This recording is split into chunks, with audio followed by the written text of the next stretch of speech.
just having a is that it got system crash, the whole timetable engine crash as well. So one of the universities in Malaysia, they were using one of these on-premise software, and their systems crashed.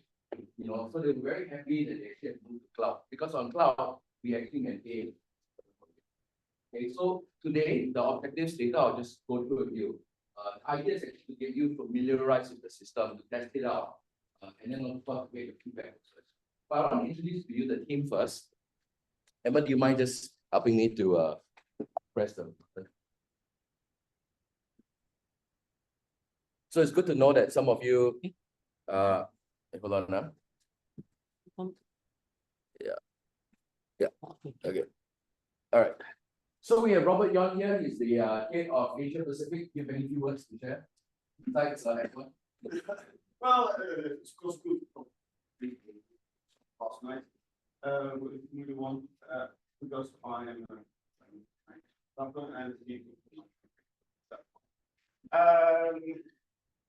okay. My name is Robert Yon. I work at functionalities,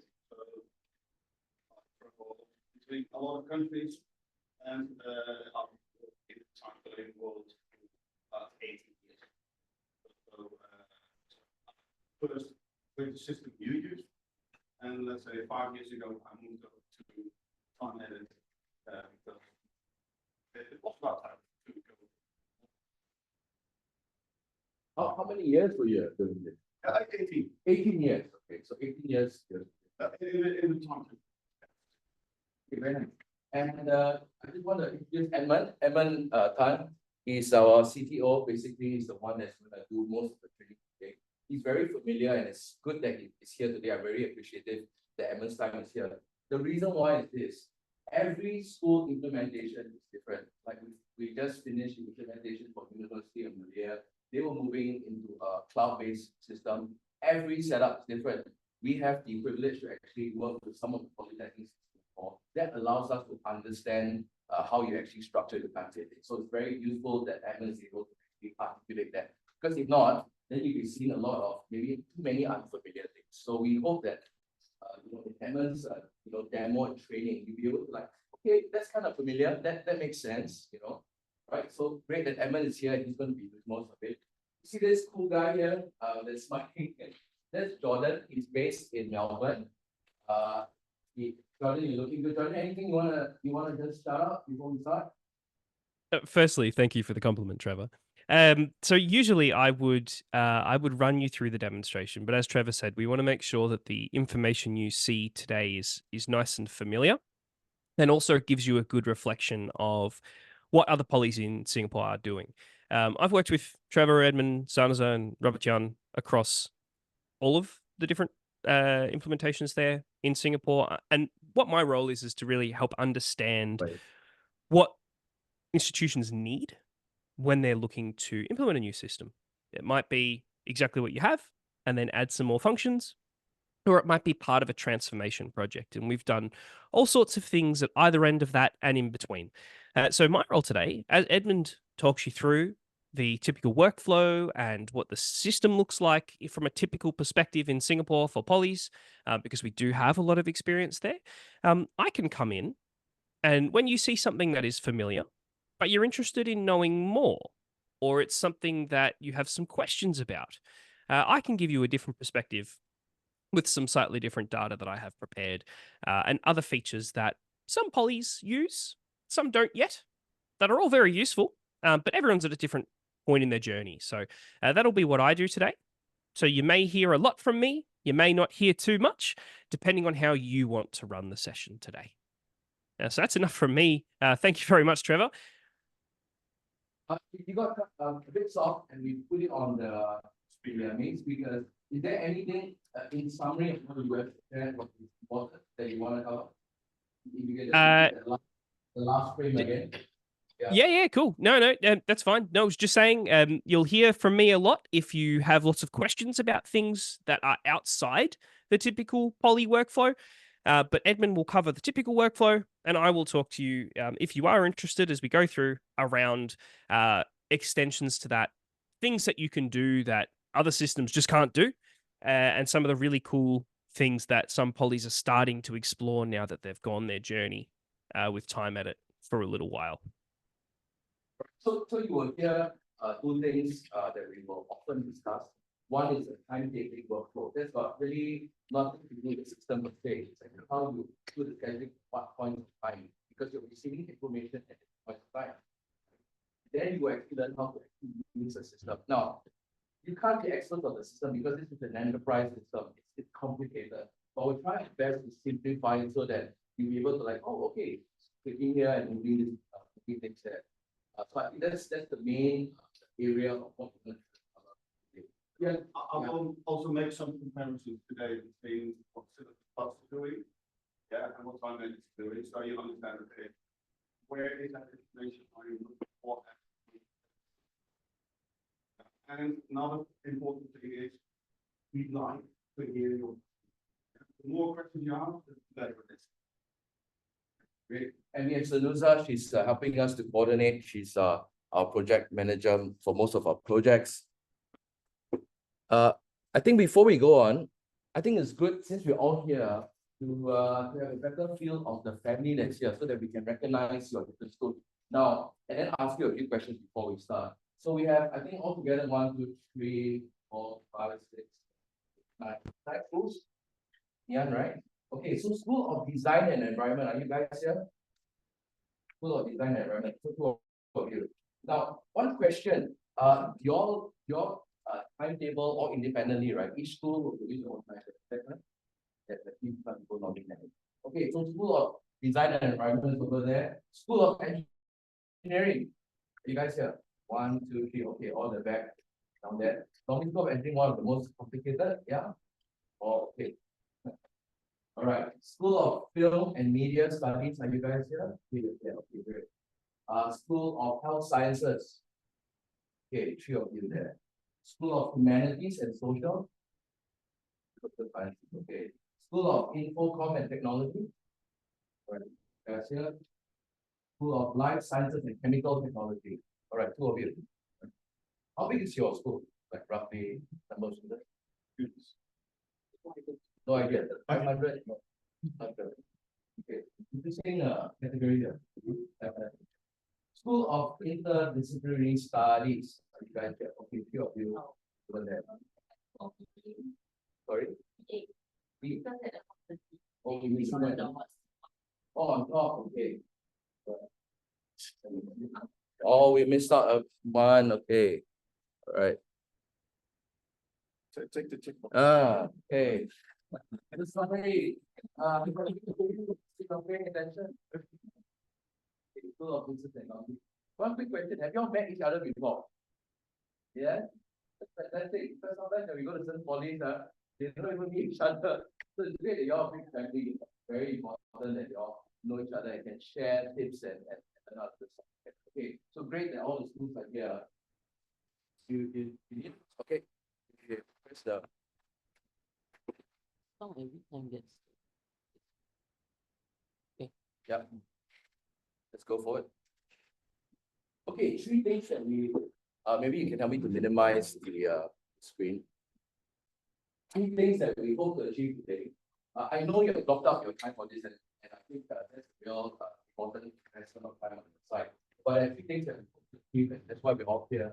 The first one is understanding how Timeedit's timetabling workflow integrates with your process. So we start with workflow first because we don't do the basics, then after that it was kind of messy.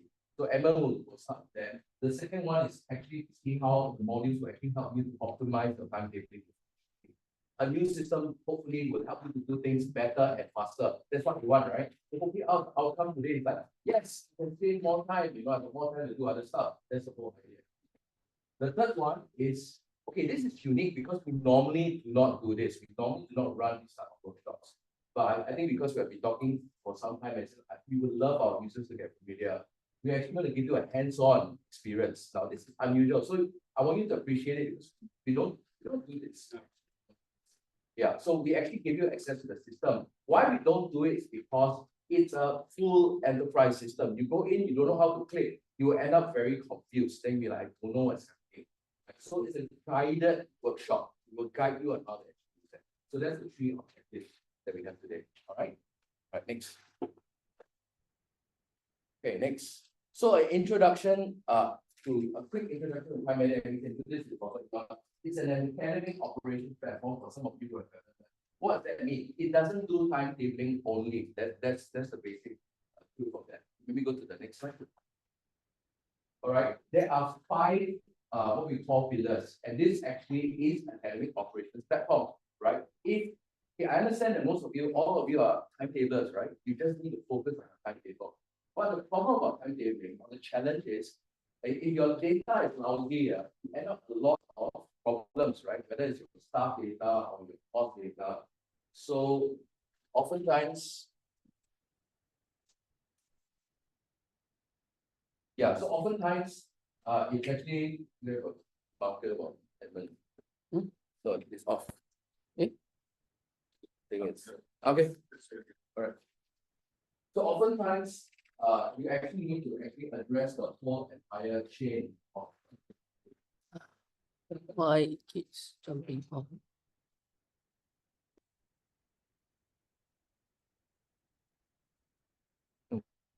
Where is it? Yeah.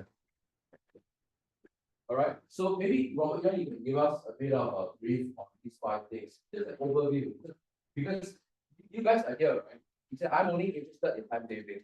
It's just interesting for you to know that a lot goes on behind the scenes here. So we did some research among our users, and they spent about 26% of their time on timetabling, only the timetabling, because they do a lot of data collection as well, and that's about 30%. And also after timetabling, when you have the time to finish, you do a lot of one-off, correct? So, and a lot of the systems focus only on the timetabling part. Yeah. So because of the data collection is very important to timetablers. If your data is really good, you can schedule faster. Yeah. So what we, for example, started with is curriculum management or workload. But curriculum tells you a lot of information already. Because if that's collected in the right way, basically timetabling becomes easy. Yeah. This is not the topic for today and not for the next year probably. But we talk about data collection today. So we have a solution for that as well. So if the data is correct again, timetabling becomes easier, and also you have fewer changes. Yeah, so basically the time you really need to spend on the whole cycle is short. Yeah, so that's what we try to accomplish. Resource management and room bookings. So if somebody, do you use backroom booking or resource booking? No, all booking requests for a room are coming to you. Is that correct? Well, that's good here. So if somebody needs an extra room or wants to, well, for this room, for example, how is that booked? Sorry? The room booking. So you have a room booking. Okay. So well, this is also, let's say, the room booking. Yeah. So, and that can be a timetable, but the timetable we do it in the timetable system. Or somebody with permission can book a room as well, or can book a parking spot, can book a laptop bar, can book anything bookable. Yeah. And then 2 versions again. You can book it without permission, so I have permission to book a particular time, or there's a request, and then the timetable says yes, you are allowed to have it. No, you're not allowed to have it. Yeah. So again, we can build in that before. And then here the last part is the publication. Yeah. So so we can do reporting. But also the timetable needs to be shown to all the students, staff members, and we have some clever stuff in that as well, because if you have the draft timetable, the teachers do not need to email you, call you, go to your office and ask for a change. They can request a change from the timetable publication. So that makes it easier as well, and the quality of the questions is better as well. Because if a teacher is sending you an email that, can you take my course, please? What case? Which course? Yeah, what do I need to do? So, but if they use our workflow, basically, they know exactly which activity, yeah, and basically it has your to-do list in the timetable system. Yeah, so that makes it a lot easier and saves you a lot of emails. Yeah. Again, probably we can cut down the time to make changes within a couple minutes per request. So that's quite a lot. All right. Yeah. Let's go. Yeah. We can skip this. Yeah. Go to the next one. Next. Okay, so basically, Timeedit, it's not. It is the leading timetable. It's end-to-end suite, so you don't have to go from module to module. All of this on the same cloud database. And another thing that you realize is that we customize according to your workflow. That's why there's an implementation season. Before we actually allow the software to go live.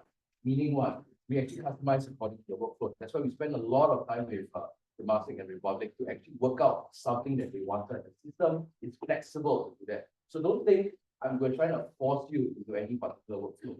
You need to understand your workflow and then you adapt. So if something is not looking how you think it should work, don't worry. Yeah. So there are multiple workflows. So for Temasek, I think we did 7 or 5, 6 different ways of working. So let's say School of Business is working completely different than the life sciences. Yeah. So different needs. So you get something different as well. So it's more suited how you work. Yeah. And Emma will give you a glimpse of that. Be able to see how we can actually set up different types of manipulation. Okay, next. Okay, yeah. So we're not a small company. We actually are in many institutes. But the thing that we wanted to highlight is that every institute is totally different. And that's the thing. Every institute has a different system. It collects data differently, it schedules differently. Some are centralized, some are decentralized. So every setup is different. That's why it was good for us to get a chance to meet you. The more feedback you give us, the better it is, because then you will be able to really suit what you're looking for. It's customizable. Next. So we have INSEAD. Maybe we just skip all this. The Masik was quite interesting because they had 6 different schools, and all these schools had a different setup altogether. Next, we have SUTD was a bit different because they were centralized. They had one timetabling team scheduled for all. Right? Republic Poly was also centralized as well. Even though there are many schools, but they actually consolidated all that, and then they actually had a central holding for all the values and resources. So see, different. Everybody approaches timetabling very different. Even talking to Singapore Poly is centralized and a bit of a hybrid. Okay, so maybe we'll skip all this. We go straight into skip. This is quite important. Now, when you see the system that Emma will show you, we're not going to go into all because we don't have time. Today, we're just going to zero in. If you see in the middle section called scheduling, exam management, okay, let's move the bar there so we can actually see. All right, so you see scheduling and resource management and exam. All right. We are going to focus primarily today on core and viewer. You see the thing on the right. Core and viewer. Why? Because we want to slowly ease you into the thing. We can do a lot more, right? But if we do too much, you might go away coming like, wow, it's a bit too complicated. So we'll actually focus on core. Core, if you imagine like a car, is the engine of the car. It does all the things that you need to do, conflict control, scheduling, and all this kind of things. And viewer, basically, you can just think is the presentation layer of the engine, right? Presentation to your students, to your staff. They can immediately see everything is real time. If you make a change, later you will see it. If let's say School of Business make a change to the timetable, you immediately will see it. Everybody will be able to see it. But just so that you know broadly, we won't cover everything. We do are able to cover other aspects, but we won't cover that. All right, sounds good. Okay, next. Okay, this one basically gives you an idea of maybe the start of a workflow. For example, oftentimes when we talk, I'll give you an example. Data preparation oftentimes is like when you collect from all your course coordinators, right? How many classes lah, lecture, practicals, you all do that, right? Most of the time you all do it Excel, correct? Excel, Word, Excel lah, correct? Okay. So we actually find that a bit not optimized because there's always data corruption. You forgot to fill in your teacher name correctly and all this kind of things, right?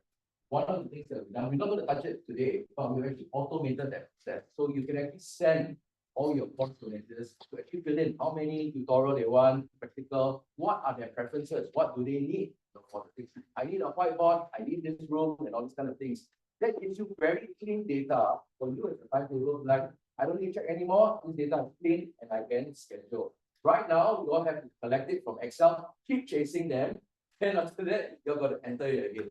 Okay, this process actually shortcuts the whole thing, right? That's the purpose of references.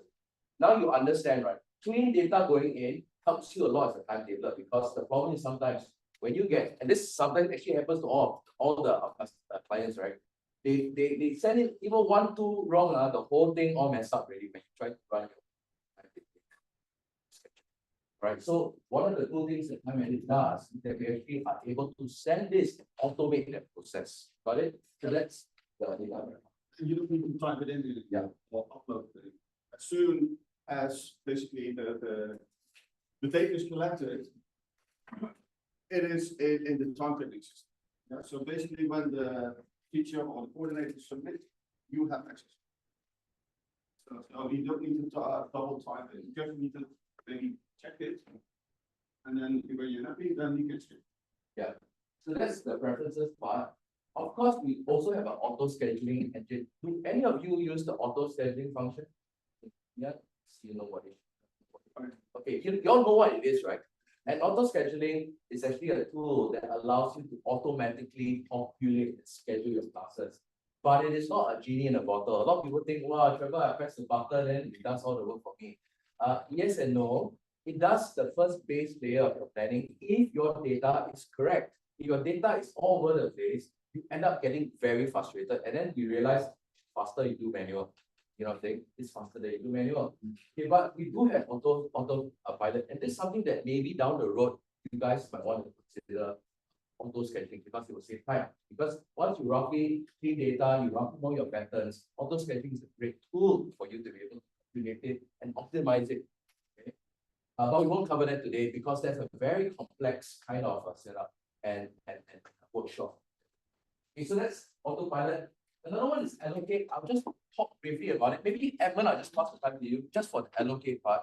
Allocate is quite interesting because I think both RP and TP do that, right? They allocate students into the class groups. Maybe you want to share a bit about that? I mean, okay, correct me if I'm wrong. I did some read up on Nian is that you all have no student feeding function. You all do student feeding. Does the student get their own individualized timetable? No, right? So you plan it by course or diploma and then they just get the GPI. Or individualized? Just to clarify, we don't add staff to feed data into like class. So our timetabling software is probably timetabling until the student set. I think some schools used to do the non-changing timetable, but then after that we port over to our PeopleSoft. That is when we do the merging of data. Okay, so that's why in our timetabling system we don't have students. We don't really have students. So then in your PeopleSoft, you put in the students into your class. You do it? Yes. You do. So for the S class, we use it to create the student set. Then on our PeopleSoft, we have our student set data. We merge the two data sets together. So only on people solve that in the modules are like So you actually have to do something in PeopleSoft to get the students into those classes, right? That's what you meant. No? Okay, so in the case of Timeedit, this process will not be separated. It can be the same workflow within the same system. And all it does is that, I mean, we have done integration for PeopleSoft as well. So basically, right, PeopleSoft is just the publishing tool for the schools. That means they use PeopleSoft to just show the timetable to the students and the staff. But everything is done in core. So the students also get fitted into the classes and they get their individualized timetable from there already. You don't have to do additional stuff at PeopleSoft side. Because once PeopleSoft receive that information, it's really the final timetable. Yeah, I mean that's how we do it for some of our clients. So technically speaking, in that process of allocate, so we can do it two ways. How we get students the individualized timetable is by making the student a member of all these classes that he or she is supposed to take. So I think you all have the pilot set concept, right? So once you got your pilot set, all your modules, then your modules will have all these other classes, like your tutorial, your lecture, how many, all attached to those respective pilot sets. So in our function, in this case, TA allocate, we also can also do through integration. So we make students to become a member of all these classes under this pilot set. And therefore, the student will have their own individualized timetable. So we did it one step further with TPs because right now there is this thing called elective modules. I think it's becoming more prevalent for all your schools. So electives becomes difficult because then you end up having a lot of pilot sets permutation, right? So what we did for them is that we consider what we call a core pilot set, where mandatory subjects that the student needs to take, and then we consider elective modules, those that are so-called auxiliary, and then we will then do a multi-case reading where the students will get all their core subjects, and then they will also get all the elective subjects, so that they will get their own individualized content. It also goes one step further because it allows the system to take into consideration things like lagged subjects. Right? Because year one student easy to timetable, you all know that. Right? It's the year 2, year 3 that is problematic because they don't have all clear paths. Then you have to start to reshuffle lah. This guy have to retake that subject lah. Then they fall out of the usual scheduling timetable. Yeah. So we understand all these issues, but I'll talk a little bit more later on during the process itself. Yeah, but it's good to know. So you as timetables, you don't manage the student base, right? That's not your problem. You just ask for the timetable. You got it. Just to let you know, that's why I said we always important to us because as I say, every school is different. But we are flexible to be able to accommodate different things. The question you should ask yourself, or Nia should ask yourself, what is better for us? What saves us time and resources to be able to do that?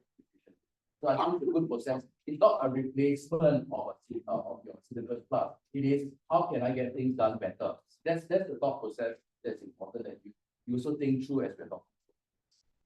But this is an important part because we realize a lot of schools want to actually put students and have a personalized timetable. How they do it is very different. We also have a function where you can actually register for the students can actually register for the tutorial that they want to send to them. Then if they go to the system, they can actually choose, let's say they got 4 tutorial options, they can actually choose the tutorial option that will fit their schedule the best. And the system actually manages that conflict. That's pretty cool because you're giving the students the ability to manage their own program. This happens in a lot of the universities. So these are things that you guys can think down the road as you familiarize yourself. Reportings are also very important for you as timetakers because you can gauge the success of your scheduling also as well. Did I use all the rules? Did I actually schedule all my teachers properly? And all these kind of things. This will actually help you to actually gauge the performance of your work. So just very quickly, there's that. I don't have many more slides, but this gives you a bit of hopefully a better background of this. So from curriculum, whether you all have a curriculum management system, you all have how do you all set up your program structure in PeopleSoft, right? Okay, so assuming you take from PeopleSoft all your data, for your staff data and all these kind of things, it goes into Timeedit as a system, and then that's where we actually do the scheduling, right? You don't have to re-enter your teacher name and stuff, all your postcodes are already there. Next. Okay, we don't need to go into this. I want to pass the time now to Edmund. You wanna, or You want to roughly go through this? What is? Yeah, let's go to Edmund. Okay, so Edmund, over to you. So rough.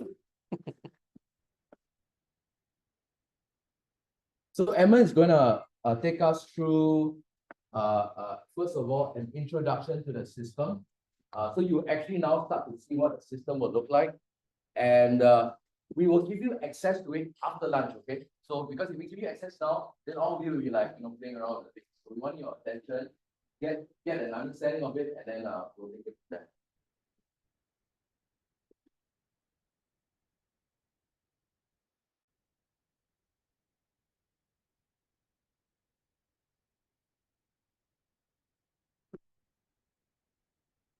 Problem. Okay. Okay. You want a short break or you ready to go? Sorry? We can have a short break in between. Yeah, you can do a short break. Now or later? No. Okay. Shall we take a 5-minute short break while we set up for the system for you? And Pei Yin has so nicely, there's refreshments outside, is it? Yeah.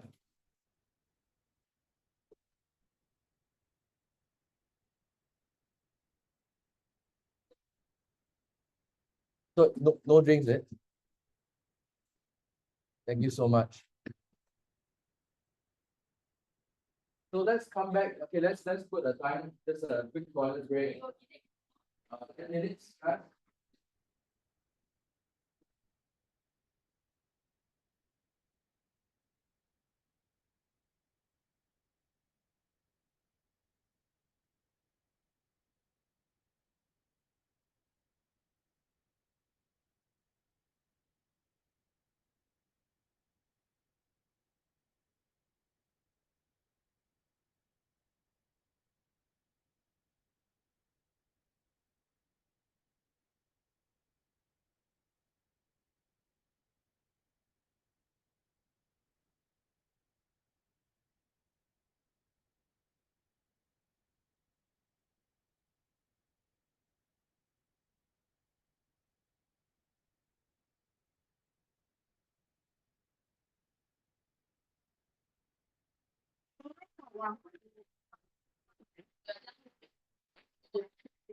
Oh yeah, no problem. No.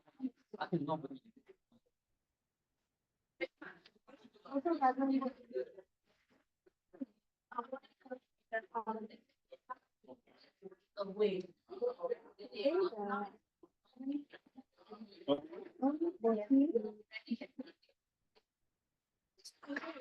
But then basically you got to do your thing.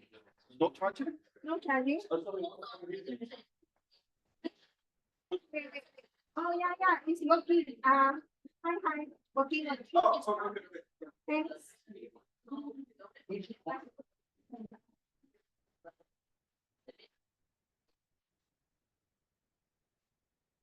Yeah, it's.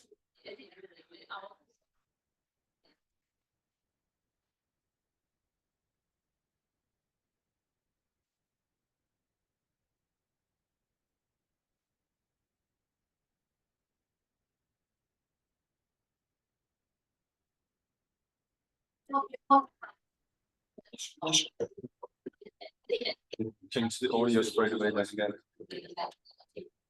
Yeah.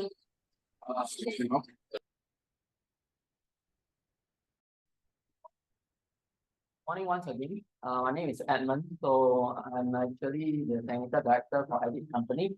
And I'm actually doing the solution design planning for so far all the polytechnics implementation that we have done.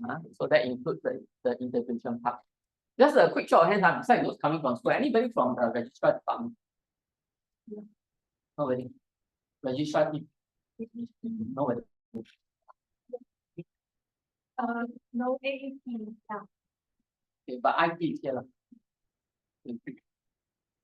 All right. So today just gonna go through the generic workflow of what we have observed with some of the polytechnics implementation, specifically for both PP and RP that we have been seeing. So I will share that very briefly with you guys and how that is mapped to the workflow in P core eViewer, which Trevor has earlier mentioned to you. So I just want to keep this interactive. If you have any questions, please feel free to ask, right? Because the best way that you can get out of this session is to ask questions, especially when you're not clear about something. Yeah. So keep that communication going. We won't take up the whole day, even though your planning is until, I don't know, 5 o'clock or 4 o'clock. So we probably take about maybe 1.5 hours or so. And then after that, we break for lunch. And then when you come back from lunch, then I will walk you through the demo, the workshops. We'll give you some hands-on, and we'll probably end off, I don't know, 3 later. Okay. All right. So gonna show you the workflow generally. I'm not sure how you guys do it, but generally for us, we do it this week. We do an environment setup, so the system can allow you to take in the semester thing, and we can create custom weeks. What do you mean by custom weeks? I think you're all very familiar that when you start your April semester, October semester, you have your call it week 1, week 2 of your semester, right? It's not by calendar weeks. So you can actually set this up within the T course structure. This will show you how this is done. So you know that when we say week 1 of this semester, it will be shown in week 1 as week 1, but of course the actual dates are different. But it's just denoted that this week 1, day 1. So you know you are in your correct semester.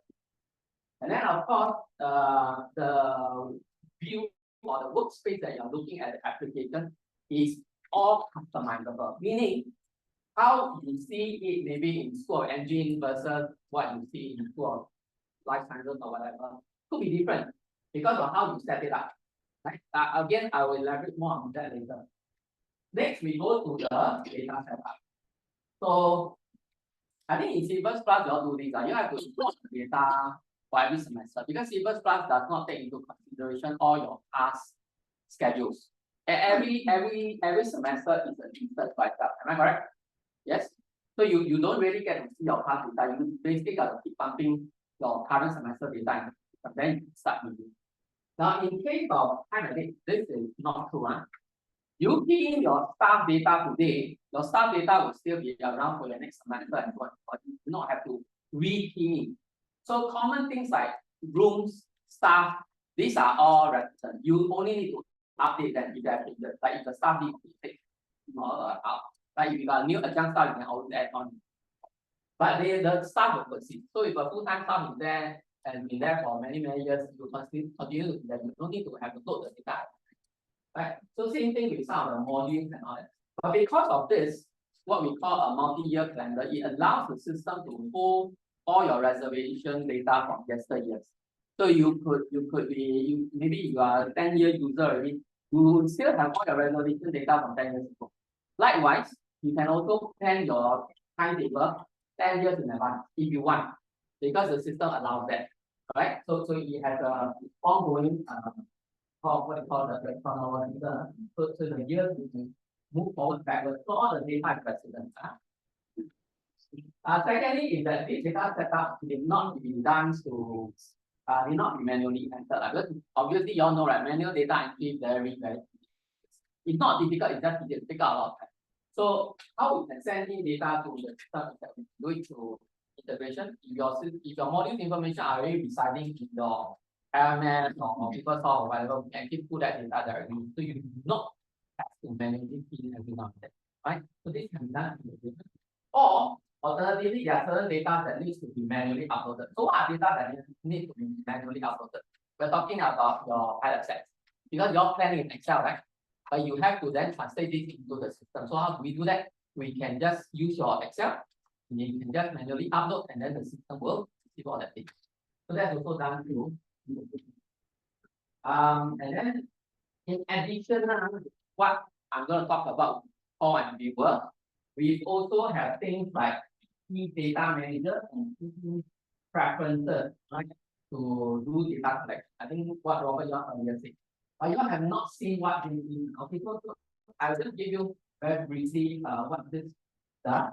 And then later, if I can get Jordan to just jump in a little bit and talk about this. So first thing first, I want to talk about key preferences. So what is key preferences? Key preferences is actually the application kind of form or data collection. So it's a little bit like Google Docs or Google Documents. So it allows you to customize the form for you to collect data. So what kind of data can you collect? generally speaking, any data that constitutes as constraint. Like for example, you have this staff under engine teaching certain modules, they can only teach on certain days, right? So you can key in all these through the forms, which can be then disseminated to all your academics. They can then fill in where they can teach, what subject they can teach, what class they can teach, for example, right? And what's their preferences, you know, like when they can teach or when they are going to be on leave. So they can key in all this information through the form and submit.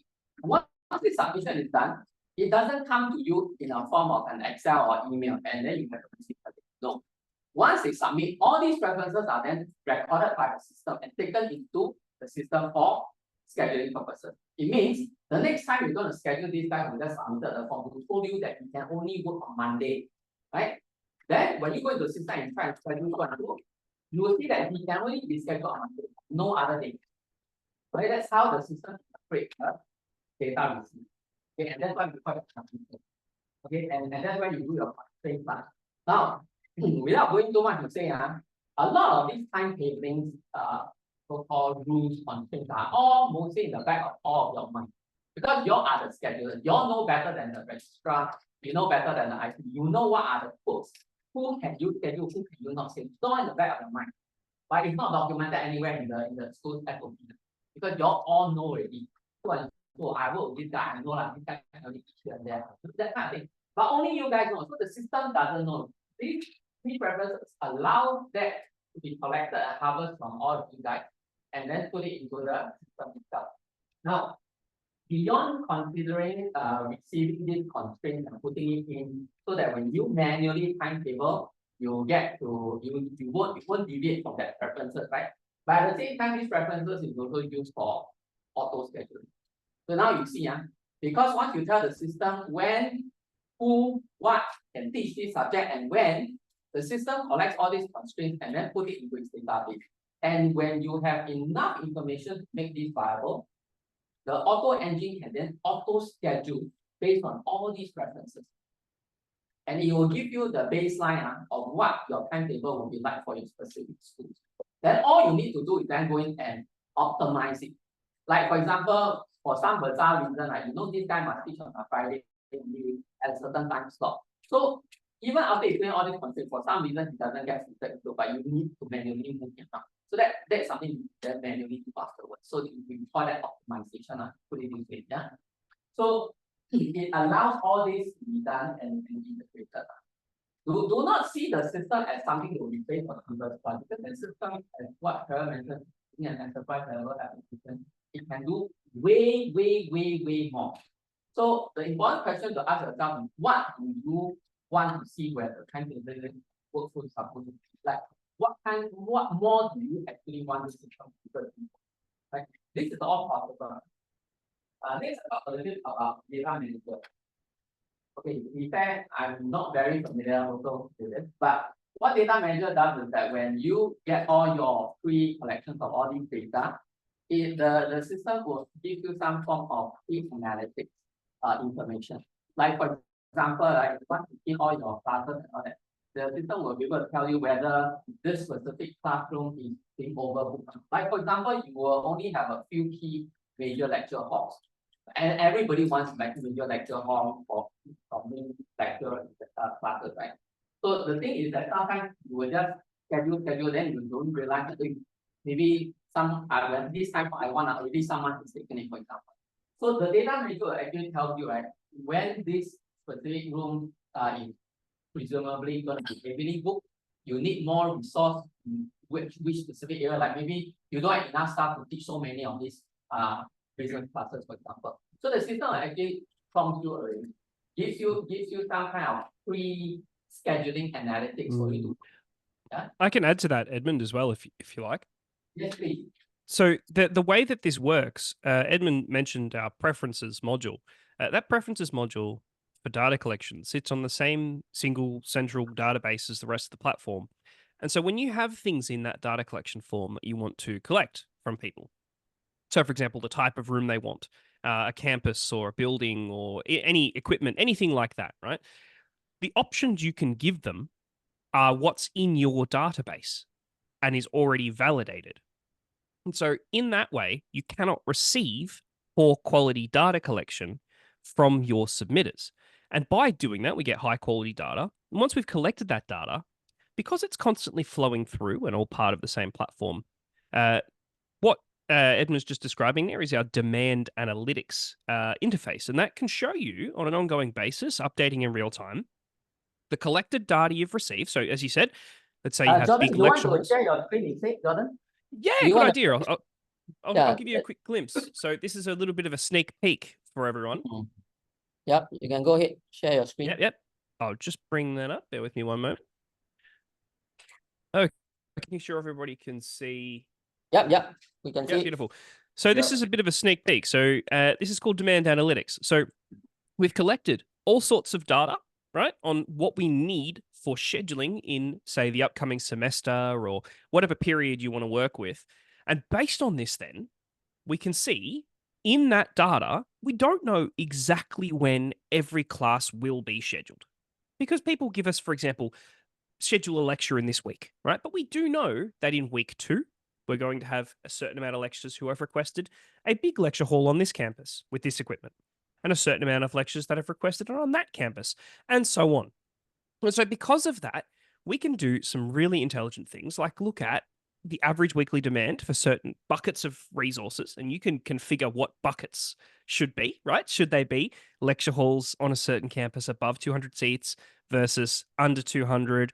Should they be different breakpoints? You can configure that. But then we can go a step further. We can drill down into this. And we can do two very interesting things, I think, especially for institutions like Nian that have so many different schools. We can see how many rooms actually fall into this bucket, for example. Where does the demand spike? So that's the first piece. And we can then go back to our data collection tool and get in touch with individuals who maybe have requested this lecture hall in, for example, a high demand week like week 5 here, and say, hey, you can't actually have that. We can't facilitate all of the things you've asked for. Everyone has asked for. You are the lowest priority, and therefore you need to either have a different room or I will move it for you. And again, this is configurable in our world. So perhaps you just have the power to change their request to something you can meet.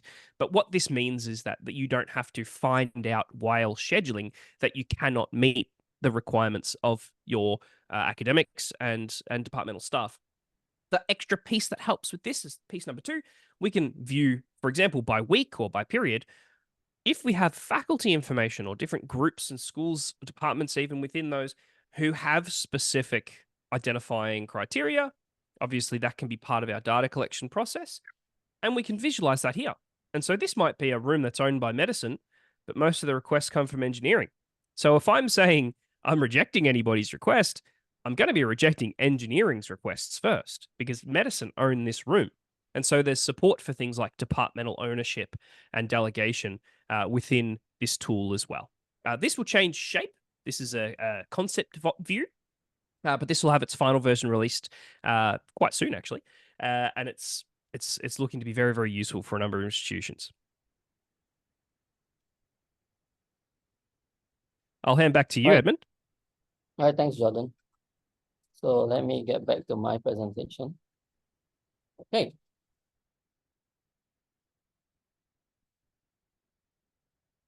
That's for key data management and key preferences. Then of course, once all the data has been set up, the environment is set up, you guys can go into your scheduling, actually to our pilot test camera, including our manual schedule, and this is obviously done in default. And well, as I said, with preferences, information collected, we can also do autopilot and as well. And sometimes, in fact, most times, schools will take an approach to doing hybrid. So they will use autopilot to run most of their major classes. Like classes that have to happen and usually have the most amount of issues for scheduling due to time constraints conflict, right? So you timetable all that first, so the auto scheduling. Then all the small little classes, all the auxiliary, all your electives and start to come into and put on. Yeah. And of course there is this thing called PC job. I don't know, this is something like all the finance. And why do they call it PC? Do you know what it is? this policy and job. Okay, so at this particular page is where some of the module coordinator then they will either add or remove classes. Yeah.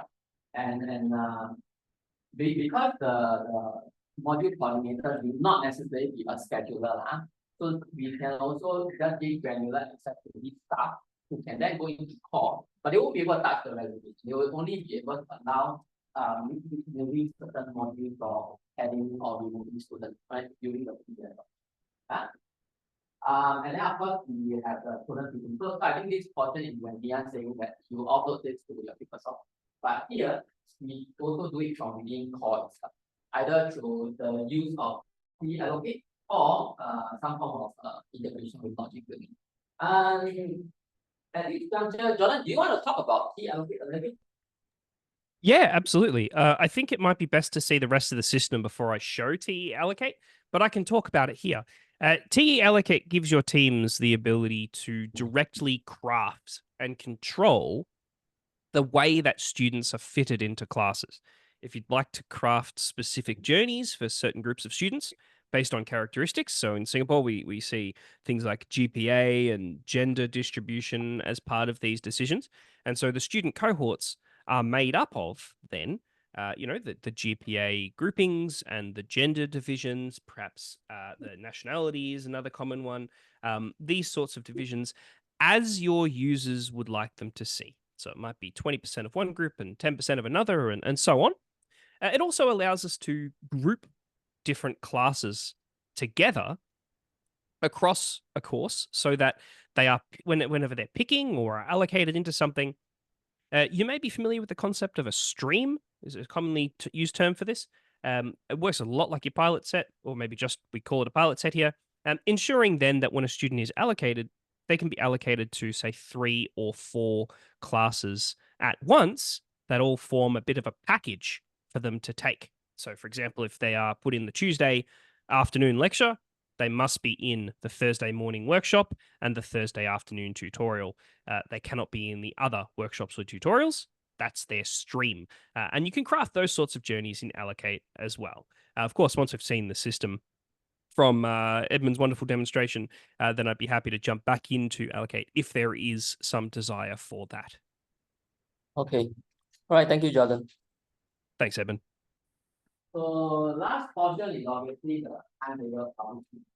So viewer will see that specific component of the application where the staff and the student can view their own individualized timetable. But of course, viewer can do more than that. So later I'll also talk a little bit more about that. So in general, that will be the typical workflow that we have seen so far. So now the question that I want to pose to you guys is that, is this something familiar with what you are doing also? Or no? Question, Yes. for key preference, right? Must have that auto, what do you call it? Autopilot. Autopilot. No. Key preference is just the form of data collection. But through that data collection, it can then lead to autopilot. But you do not have to use autopilot if you choose not to. So if you just have a call, still you have Yes, that, you can still use preferences. but the T allocate is also part of the call. No, key allocate is a separate module. It's mainly for student meeting function purpose. So if you don't do student meeting, you don't need that. So can I assume that this will be also how you guys are doing your timetabling workflow currently? Yes? No one say anything or not anything? Okay, okay. All right, no, so if that's the case, then let me talk. Now let me show you the system proper, okay? All right. Data manager has come. The data manager can call, yes. Okay, so now this is the generic interface, okay, of the core system. So again, I think now you see very blank. Maybe when you look at T1 plus, it's very much different. Right? So you see that the main part here that you see here is what we call the this way you will see your each variety. And on the bottom left here, right, where you can see these are where we call the scheduling moves. So what does scheduling move does? So in this way, in this portion where you understand when you tell the system what are the data that you want to do your scheduling for. Okay, so it could be any data structure. This is not fixed by the way. That senior class group, subject class means you don't have to follow.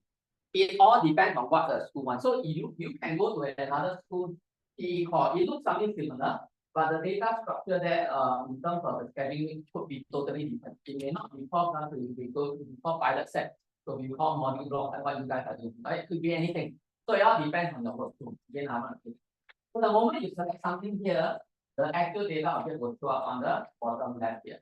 Right? The bottom right, and then you take what object. So now I have set up some Neon Poly's data already into the system. I'm just going to give you a very quick overview. All right. Okay, good question. So at least someone's paying attention. Repeat the question so that everyone. So the question is, what is the big portion for? So this big portion is just more for information. Okay. So you can see that actually the time slot for 11 to 2. So 11 to 2, what is the time slot in your school? Lunchtime, right? So some school is saying, hey, can you make this area so that we know this lunch? So that when you schedule it's easier to see one. Because normally when you schedule between classes, you need to keep a 1 hour break, right? I mean 1 hour break. So when they if I schedule something that is until 12 o'clock, I'm sure my 1 to 2 not taken up. Yeah. Oh, sorry, yeah, something different. Yeah. If you touch the screen, that's great. Blow it back up to the max. How do you do it? Oh, okay, nice.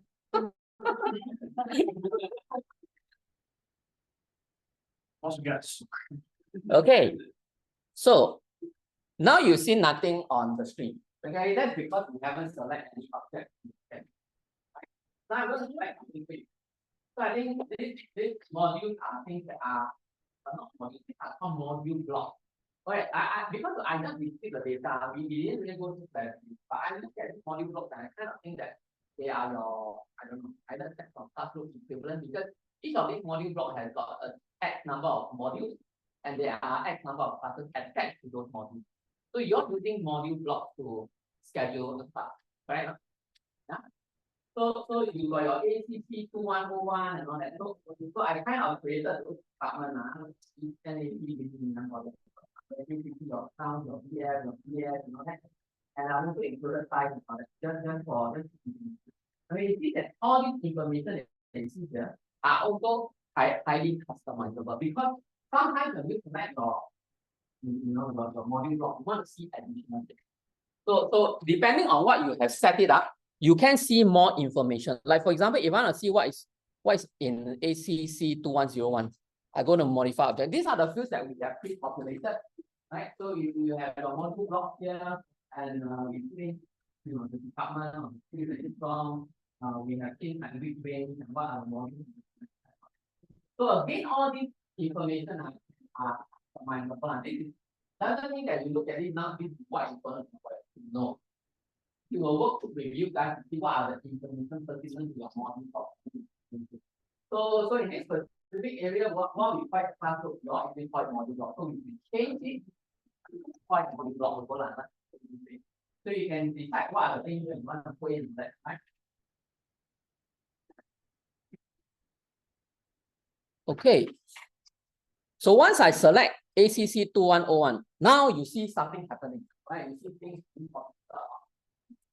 Now you notice that this calendar is set up in 4 weeks pattern, so you can see that there are 4 weeks, we only 100 for Monday. But what I did was I scheduled some of these classes from the module block 101.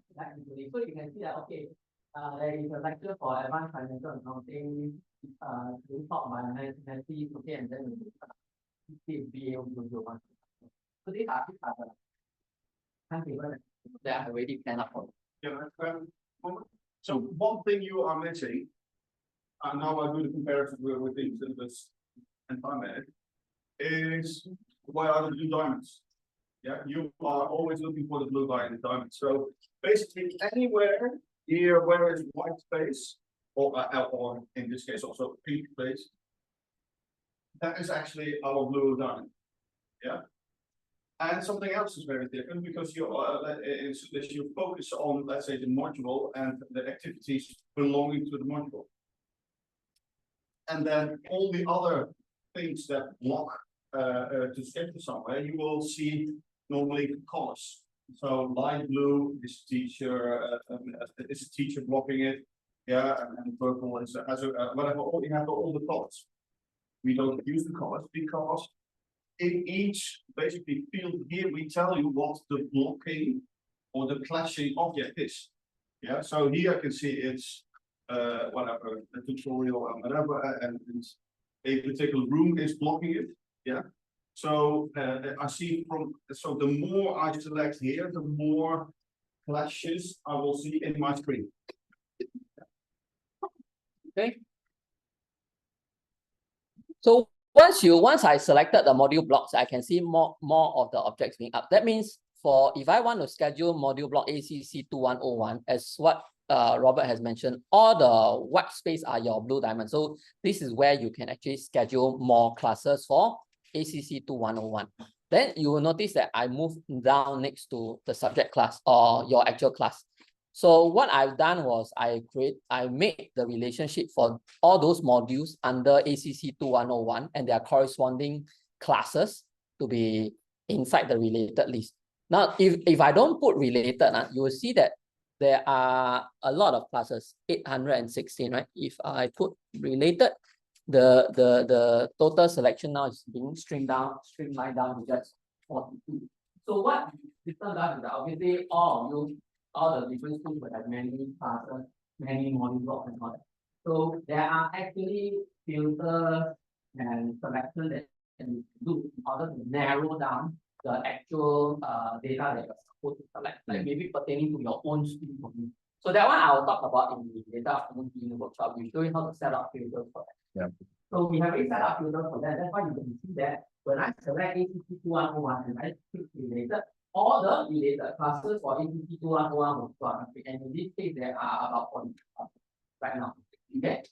So right now I'm going to do a simple schedule of a class. So I might say I want to schedule 3590, all right, and LA01. So this is a lecture. So the moment I click that, it seems to tell me that I have already a specific class of that already planned for on Wednesday from 1 to 3. Can you see? Yeah.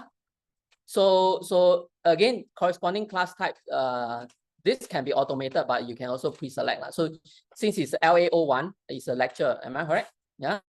And then of course, the related modules is auditing 2, because this is for 3590, because it's all related. So you can see that these are some of the automated stuff that you can do. And then when you select a staff, right, you get to select, because I've set up a filter. If I don't set up this filter, there will be a lot of stuff. So currently only NAP stuff, right? So it can be anybody here.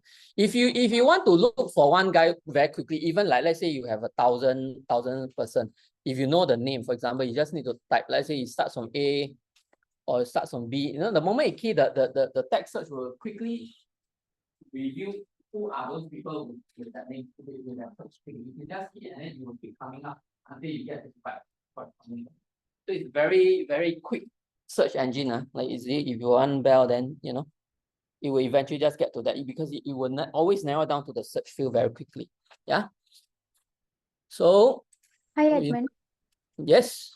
I'm very sorry, you're not sharing your screen. Okay. Yeah, okay, thank you.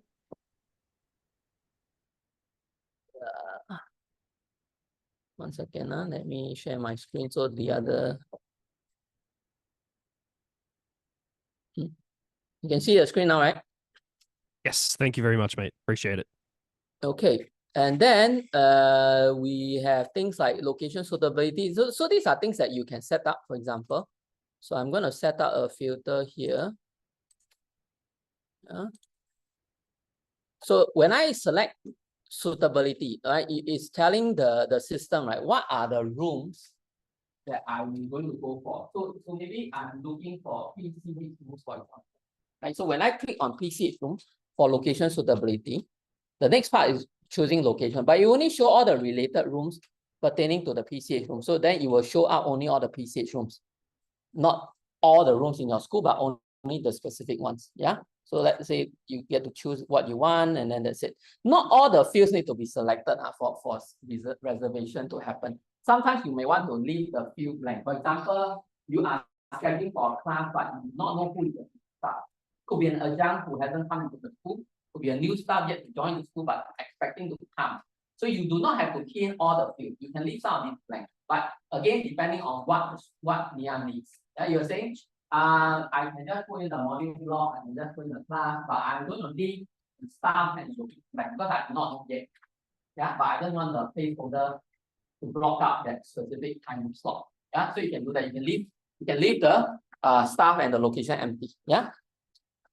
So once you do all that, you can then start to schedule. So like I say, any empty space is a good space. So for example, I can put a time here. Yeah. So you just put this. So you can see that now I have booked this specific class with all these variables onto a Friday afternoon, 2 to 4, for example. All right. Now if you're thinking, wow, like that, book one class there. What if I want to book for the whole semester? How do I do all the recurring bookings, for example? Right. So yes, also a very easy way to do things. Yeah. Let me remove this block first. Cancel reservation. So canceling reservation is very simple. So once you do that, it's gone. Yeah. Now remember, I told you the workspace is highly customizable. So this is one way to look at your specific workspace. I have gone ahead and create some additional what they call views. Yeah. So let's say I look at these recurring week views. Okay. So what is recurring week views now? You can see that there are now two separate calendars. The top calendar 1, calendar 2, and then the other stuff. So the top calendar here is actually referring to the recurring. So you can see that there's a recurring pattern here. Right, so I set it aside. I'm going to schedule this specific class here, right, over the course of the entire semester. But your semester is not every week. You got term break, correct? So I'm actually scheduling for week 1 to week 8 for this specific class, and then it continues from week 13 to week 2 because week 9 to week 12 is the term break, for example. Yeah. So I do that. Now I look at the timetable again. So you can see that at the top calendar, I have Monday, Tuesday, Wednesday, Thursday, Friday, because this is a recurring week pattern. Now I want to schedule this for week 1 to week 8, week 13 to week 18. Same time slot, all right, from 2 to 4. So now I do this, 2 to 4. 2 hours, right? Yeah. Can you see? I just made one reservation. But all the reservations below are already in that. So this is actually done for both week 1 to week 8 and then week 13 to week 15. How do I know? Again, calendar can be shifted. So you can see that this is showing week 1 to week 4. Now, if I do this, you can see the entire semester range. Right, week 1 to week 27. But the bookings are only happening on week 1 to week 8. Week 13 to week 18. Can you see? That's how you do recurring booking, very easy. But I think one of the pain points for single class user is that what one of the weeks I need to do things. You all have to break the whole pattern, readjust the pattern, create a separate pattern for that 1 week of unique booking, and then reschedule, right? But in Timeedit, it's actually simple.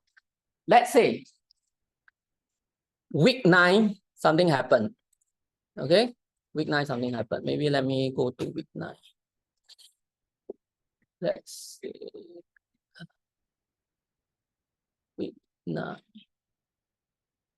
So week 9, I decided that the class cannot happen on Friday. Maybe it's a public holiday or what, for whatever reason. I need to shift things around. But as you can see, there are still empty spaces for me to move this class. So maybe I shift this to Thursday instead for this particular instance. Can you see now that this one single reservation has been changed, right? But all the other reservations is still in and if you look at this one now, right, it's telling you that out of the series of patterns, 13 occurrence is from week 1 to 7, 13 to 18, but one of them is on the Thursday. Right? So it's still a series of activity, but you can see that now the people are showing you that there are 2 permutations of the same series here. And it's just that simple. You have already made the change. No need to decouple the recurring activities and all that, and then redo everything. Same thing, not just moving reservation, you can also change the stuff. Like for example, on this specific week, the guy called, hey, I'm sick, I cannot teach today. So you need to change the lecturer, for example. you can immediately go into the system and then just change it from there as well. So you can here, you just do a change object, right? See, for this one specific reservation, instead of Bella, I can use someone else, right? Oh, because I have this on. Yeah. So I can choose Alexis instead, and then I click save. So now you can see that this reservation is being taught by Alexis, and not Bella. It's that simple, and these are all real time, by the way. Whatever you change here is instantly reflected on the publishing tool site. So it's instantaneous. Yeah. So you don't need to write back. Yeah. So as soon as you need to say yes, write back to the image, and then it's published. No. As soon as you make a change, it's done. And another thing we're missing here is that red little box there with a lot of numbers in it. Yeah. So all the scaling products run on scaling. So that you can make them, but there are not many that you are. Okay.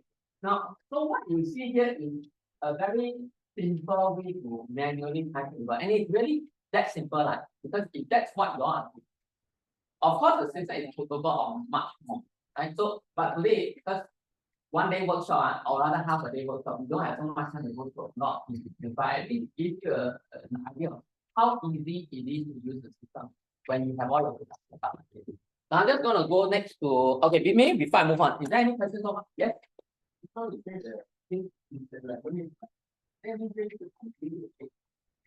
Yes. So okay, good question. So the systems itself has a very good audit trail. So if, for example, you look at this specific reservation, right? If we go under information, you will see who created this reservation and who has modified it. So it's me, right? I created this at 10:34 on the 29th, right? And then now I have modified instantly a minute later or within the same minute. In this specific instance, that we actually have where is the history button? You might need to pick a reservation that's had a few changes. So the way that our system will work, this is intended behavior. When you make some changes, it will wait 5 minutes until the last group of changes is finished, and it will batch them as a version. And then you can go back to previous versions. And if you do go back to previous versions, as Edmund's going to have a look just by clicking on some of the reservations there, when we do go back to a previous version, you can see that it creates a new version from the one you came from. So you never lose any versions in the audit trail either, even if you use our undo function. I think if you try and move one of those there, and then there you go, you got history. So we see that there's the current version Edmund's in now, right now, and then the previous one there. And Edmund, if you hit that undo. Yeah, I know. We're gonna show them how it time travel back. Aha. Cool. Okay, it says that reservation will be restored as per 20th of September, and you click OK, then the reservation gets moved back. You see that? So anything done within the last 5 minutes, not tracked yet, because you may feel that the system hasn't taken enough time to recognize that could be something you want to undo. This is just daily, right? So if you want to undo something that maybe the day before you've been thinking about it and you make that change, then this morning you wake up and say, actually that don't feel right. I want it to go back to what it was. There is a history tab, as you can see here, and then you can undo that change. In fact, it won't just one history, you will keep having on the history even to the point of creation. So you can actually roll back how many versions can be done. Yeah. Sorry.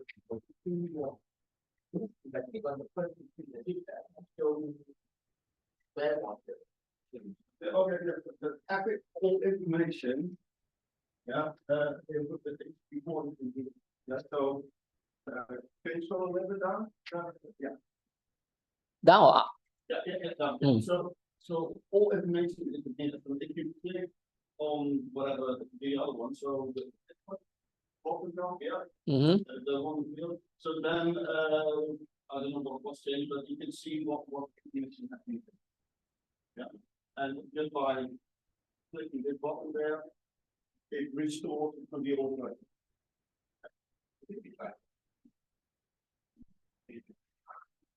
But then you get, if you would do that, you would be barred and would change it, so probably in the full look at it. No. Because the next, the one of the thing, because 5 people, we do one job. No, but it's, so as soon as you press the button, it's changed for everybody. I know, I don't think, not something what that they can read the timetable now. Don't complete the next one will do the any activity. So I just wondering, they are like, oh, not, Yes, we can, let's say they have this activity, we can put a padlock on it. So basically you can say, okay, don't touch it. Yeah, and then basically right click and then say lock it, and then basically nobody touches it. It's locked by you. There's a lock option. Yeah, it can be unlocked because it will be an active step. So, if it's locked, then somebody has done it on purpose. So all the others will not be locked. Yeah, so if it's locked, it cannot be moved until somebody says unlock it first. Then The locking function is more to prevent unintentional changes. Because sometimes when you mouse over, you might accidentally click on something, right? So once you lock the reservation, it prevents. But if someone wants to change it, you can just unlock it, but it takes an extra step, what Robert is trying to say. And if you are doing this, then it's very intentional. There's no way you can say, I accidentally unlocked. You can't accidentally unlock because there's 3 or 4 things you need to do. So if you tell me accidentally unlock, I cannot do it. Yeah. yeah, And other people unlock it. Yeah.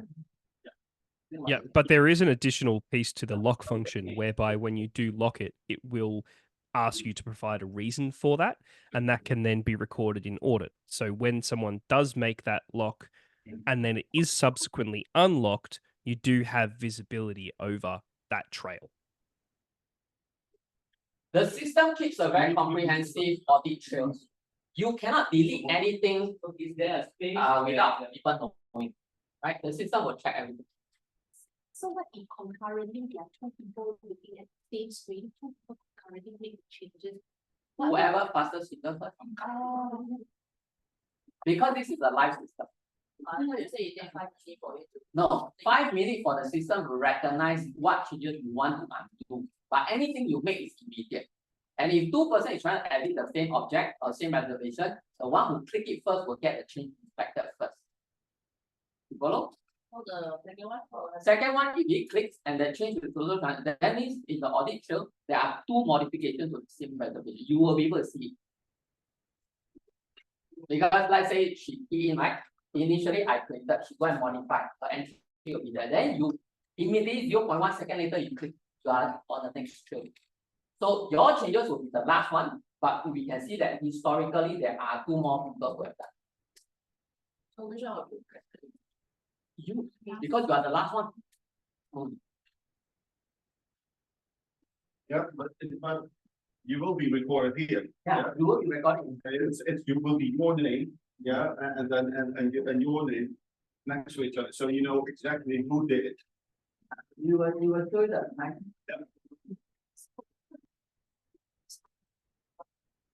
The lecture. Yes. So in all this, right, you can actually have multiple classrooms, you can have multiple subject classes. To me, sometimes you have code sharing. Some school does that. So you have code sharing or same class, so you want to schedule both classes. Essentially, they are the same class, but they have different code because one school call this 1, 2, 3, the other one 5, 4, 5, 6. So you can have multiple, and even if you have multiple stuff, because sometimes, like I don't know, or practical, you may have a series of I don't know, training assistant or whatever. So you need to key a lot of stuff. You can also add. So you can declare what would be like. What would like you can declare between the next part, then what would it look like? There's a conflict message. So yeah, okay, we can show you that. Yeah. Good question. Yeah. So let's say, for example, if I'm trying to move this class to this one, because obviously it's an overlap. Close the screen so it's bigger. Yeah, so you can see that they're saying the time is occupied because the object ACC2101 is really good because when I try to move this into that specific class that causes the thread, the common thread object here is the module block. So that's why it tells you that. If you are trying to show them the error message, just move it over as a screen. So let's say, for example, I try to move this block over to this one. Right? You tell it this. Two objects are being blocked right now. One is the module block, the other one is the actual class itself. So then probably your question is, can I do that? Or not? Yeah, yes, it's possible. Yeah, so basically you can say, okay, if the teacher is the blocking factor, yeah, you can say, okay, well, go select the teacher. yeah, Angela Right. can And then allow. say allow double reservation. Hmm. And then that's also something different with Trevor. It only allows you then to put a double book the teacher, not the other object. Yeah, so it still stops you double booking the room, but the teacher you're allowed then to double book. What if I want the two activities to overlap? Because I want to combine the two classes for that particular week. We do that slightly different. So actually you make it double booking. We don't make double booking, but we actually put the two classes together. Yeah, and put it in one room with one teacher. I want two teachers. Or if you want two people, 3, 4 teachers, it doesn't matter. Yeah, so basically. So you can go to this. Let's say this is one of the class, and you want to add another class, for example. So you go in and so can we do additional class? Let me see. Yeah. You can basically fill up this Can you see? box here. Now there are two classes now. So instead of doing two bookings to overlap, you are actually still making one reservation for all classes.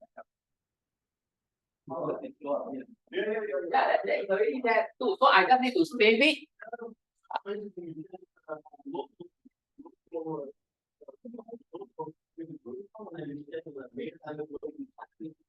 You can see that there are two classes now in that reservation. There are 3586 PA05 and 3590 PA02, two classes, but having the same role, same teacher. Okay, the one you can see when you want to see you don't need to do two separate. You just do one. Or you combine the class. Mouse over. Or you can go to the reservation info here. Everything is here. Yeah. Yeah, but it's possible to put it in, but we like to, well, the most choose to have only the classic objects in it. Because here you can see exactly what is. The center panel to see the whole detail. When you click on this and it's highlighted, right, all the information is really complete. Yeah. You see? But What you you see here is here. Yeah, if you want element, you just mouse over. Okay, the problem with this system, and I can tell you now, is you need to invest in a huge monitor. If you are doing timetable with the laptop, you are going to have a big problem. Because this thing can show a lot of information, and I'm sure you all have this experience where you have multiple screen open, right? Yes or no? No, I have gone through it 2 polytechnics, and we have spent years talking to them about this, and I know how your time differs, so I can tell you all these challenges. This system itself allows you to open multiple windows, and that's the beauty of self-solution. You are not limited to one screen. If you have 10 monitors, one account can also open 10 screens. Look at different modules, different times, all at the same time. And you make one change to any of this, any of this window, all changes will be replicated. So only depend on how many monitors you have only, or how many you need. Yeah. So you can have your that's here. This is your screen. Yeah.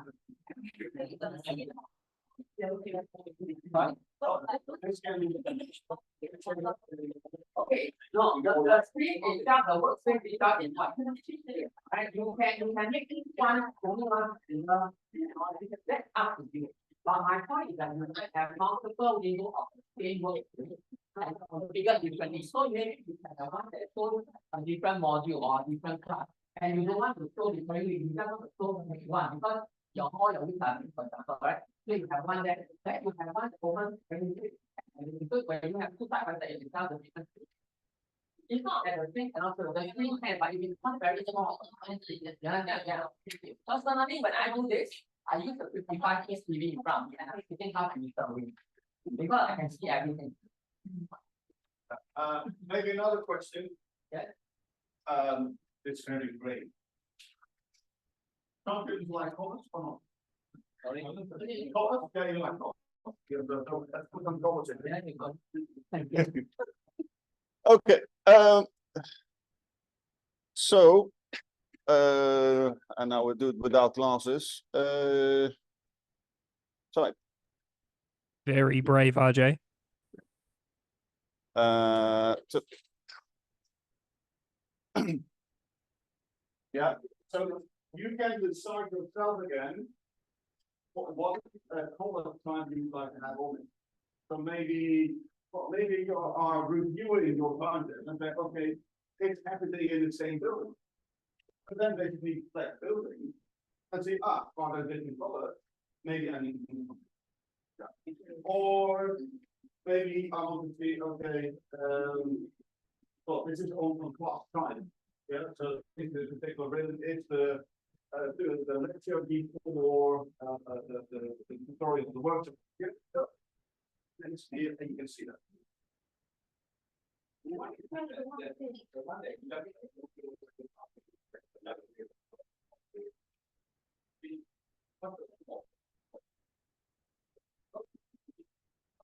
Yeah. Yeah. So much and we can you can create yourself and you can share that with the quality.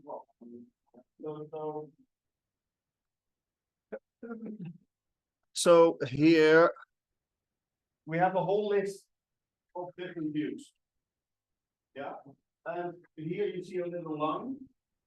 These are shared with all your colleagues, and these are all your private ones. Nobody touched them. Yeah, you can have the most weirdest funny look likes. Yeah, and that will reflect on how this how your screen will look like. So I don't make show with you. So just now I was showing you the recurring weeks, which is this one. So now if I just want to look at 1 week, 1 week alone, so you can just see this is only for week 1. And this, so the views are all set up in such a way whereby there's a public view, as what Robert Young mentioned, and the private view. So public view is something we will set up generically for every timetable. So you use that as your template. Then you want to customize because, like say, I'm from school and I don't want to see all the school. I set a filter. I want to do the screen. I want to do all the weeks properly. You know, my recurring weeks because my week pattern is different from maybe school time, for example. Or you wanted to split basically the days here and the. Yeah, you can do that. Oh, flip it and just do that. Nobody else. Yeah. So you can flip the axis. Yeah, instead of seeing days on top, you can then see your time on top instead. I think this is more Cebus plus view. Yeah.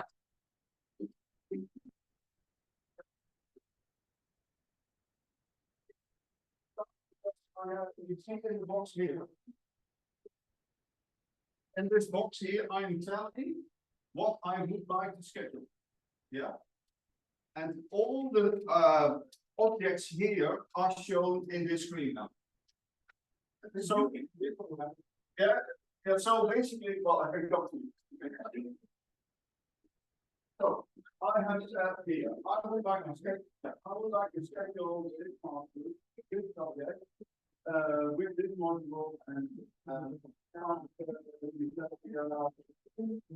yeah. So I only see what's touching with this. Yeah, so I see here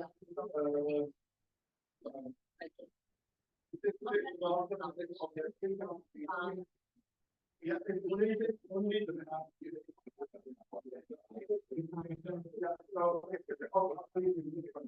then this will be updated and see all the tracking objects with whatever you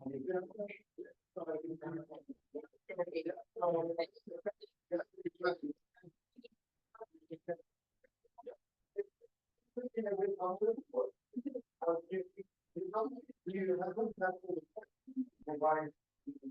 know exactly how many is here at the platform. It's Angelo here, yeah. It's Hope. So you know exactly the number is hoping.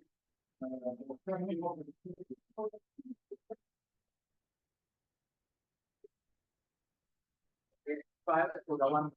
I think to the you log into your account, you set private view, that view is only for the account that you log. Sorry? Student set view. No, I didn't set up a student set view, but there is a way to look at the information of the student set in the viewer report. So generally speaking, I don't know, your student set is your module block, correct? No.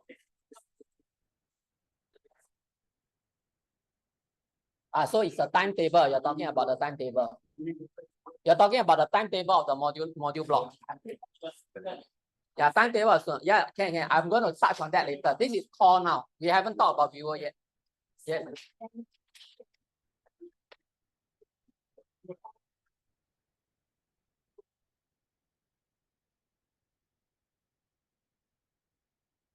If you add in the constraint under key preferences, this will drop.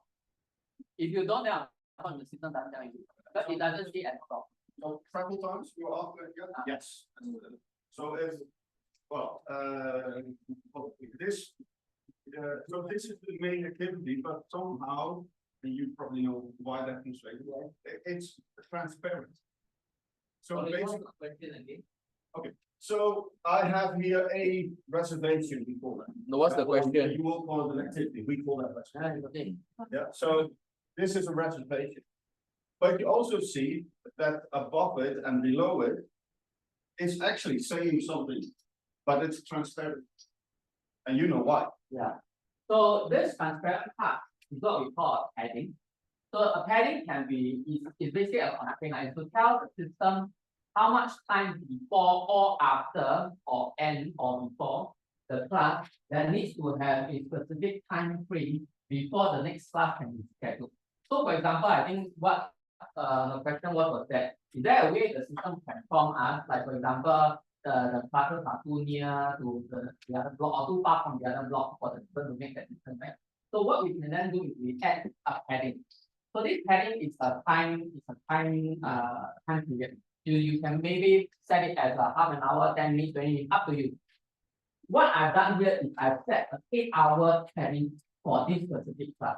So what it does is that because the same class cannot be run twice in the same day. That's the rule that we set now. Same class cannot run twice in a day. To prevent accidental scheduling of the same class on the same day again, I've added an 8-hour padding. So there's no way I can schedule pastoral care and mentorship practical class again on the same time on the same day itself. That's what you see this way. Because you must try to schedule the same thing on another time, what will prevent me from doing so because of this padding rule. So padding rule you can be very flexible. You can set up things like traveling time. Like let's say you want to have at least 15 minutes between each class. You cannot be back to back, for example. You can set this kind of padding rule in the system. So when you schedule classes that cannot be back to back, you will force the system to always have a 15-minute break before you can schedule the next class. Or the lunch break, yeah, or teaching time. We can say, okay, I have scheduled this particular teacher for 16 hours this week. When I'm trying to schedule the 17 hours, then because there's a maximum of 16 hours for this teacher. So, and that we will indicate with this transparent format.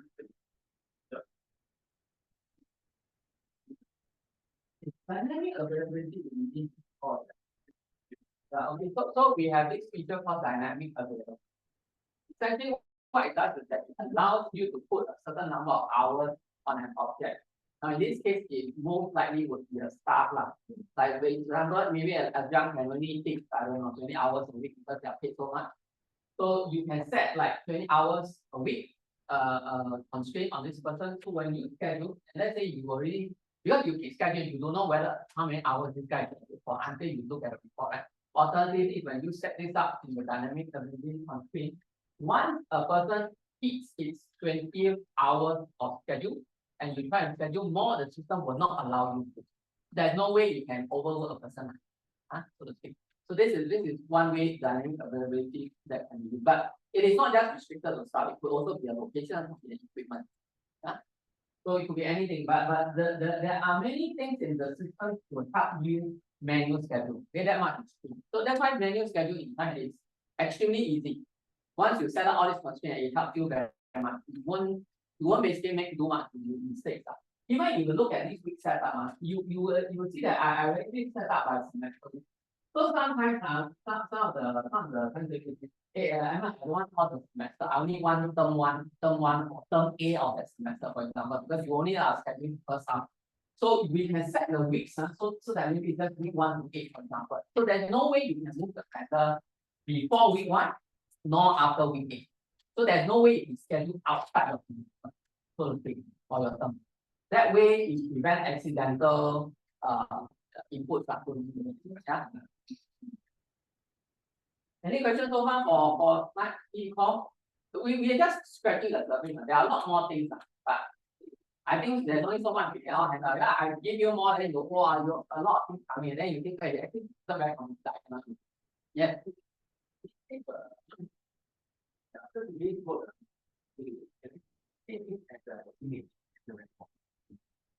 You finish whatever. Okay, the system itself has a thing called drop. You can actually what you did is whatever that you make a regulation actually make into the live system, and so the timetable is actually reflected at the actual live one, right? But sometimes, as what you mentioned, maybe that's what you want to do is that you want to create an alternate version, but you do not want to commit that change yet. So the system has a draft mode that allows you to do that. So it's like an alternate version of the timetable with some variants that you make, but you have not committed to live change. So you will keep a copy of that. And if you like say, if you just want to look at your timetable, that what you just created, and you just want to see a timetable, I'm going to show you next in the publishing tool called Trevor, how your timetable looks like and how can you extract that information for your safety on whatever.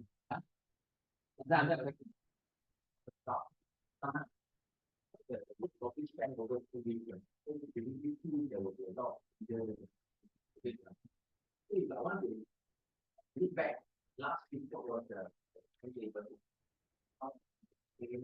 I told you want to pull out a copy of it lah.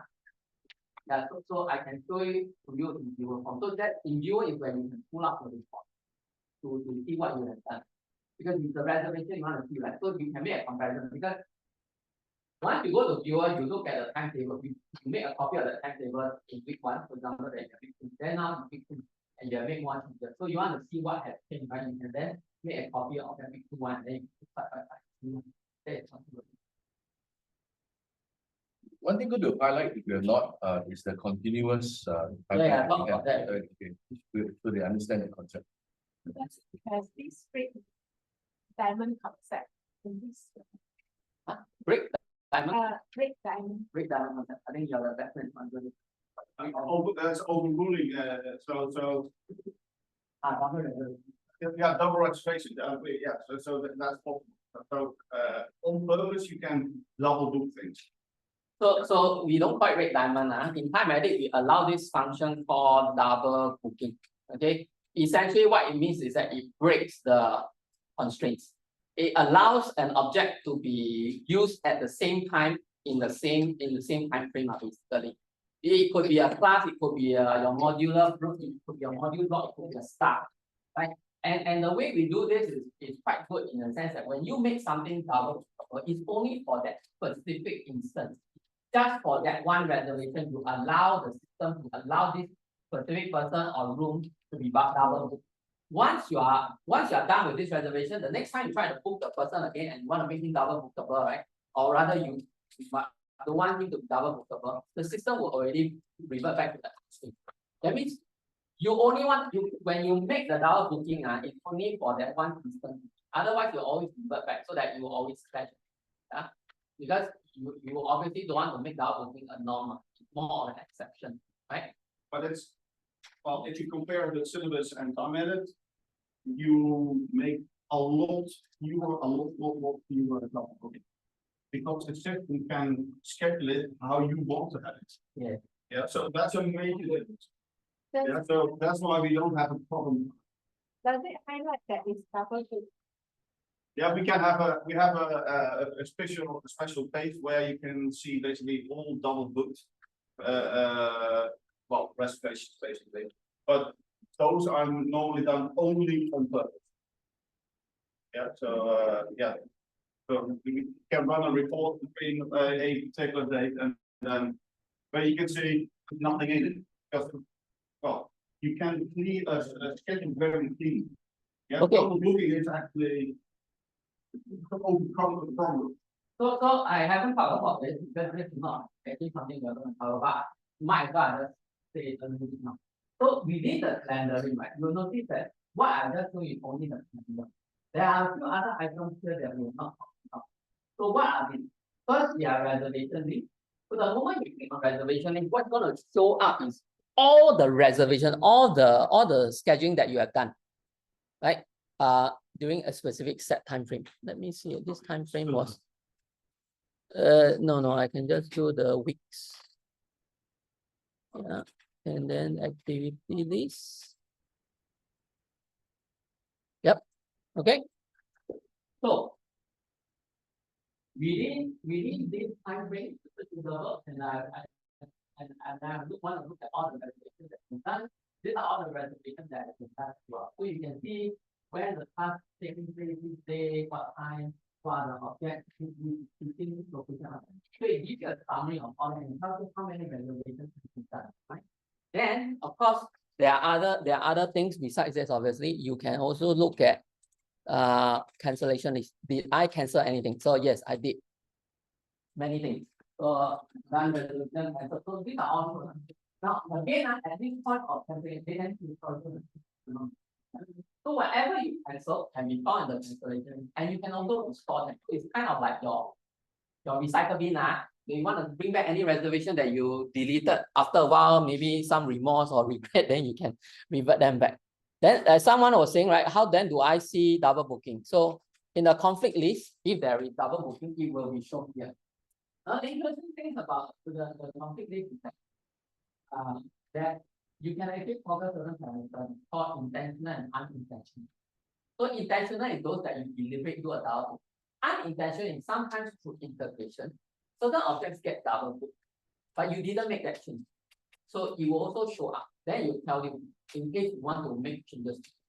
But that's a story for another day. The whole point is that the system will actually show you all the possible conflicts. And then you have the power to then decide what you want to do with them. Okay, I won't touch about order list is just for orders, right? Sorry? Order list is just for orders, right? Yeah, so I'm not gonna touch on that because they are not gonna use on that. Yeah. Yeah. So I think these are the main things. Okay. Curring. All right. So we're still on T4. I think yes. One day, right? I just knew that I want to go anyway. Because I have to new time maybe but it's not open. So I'm like trying to plan it out. Can I just pick another job then I overwrite it one day or no? No, you can create multiple drafts. So I can overwrite. Or I No, okay. So what is currently in the system is a live environment, right? So let's say you can create a draft version, for example.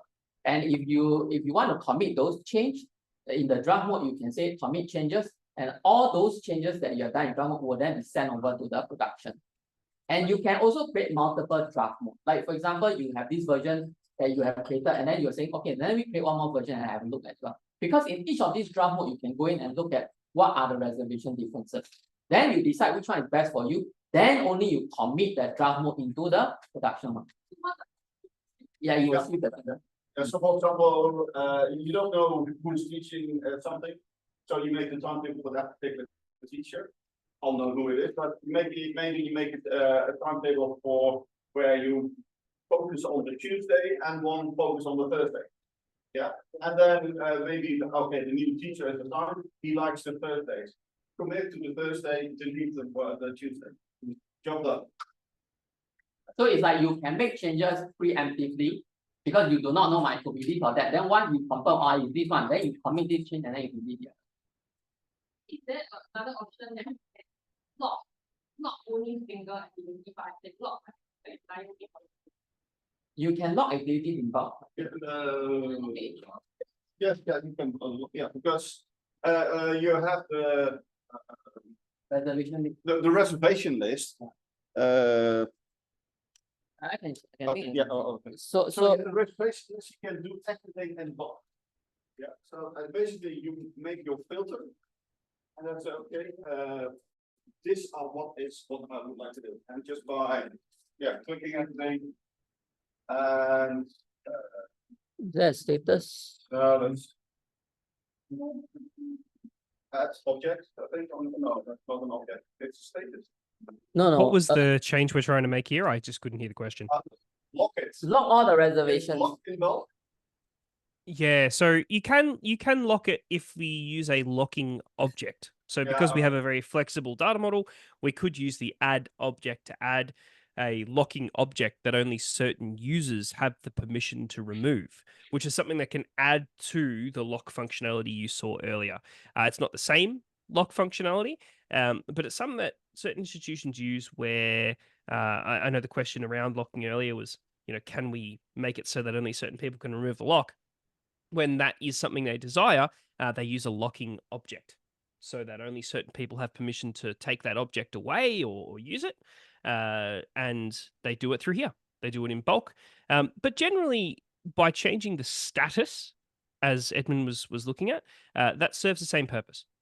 And it's very clear to everyone in the system what the status was.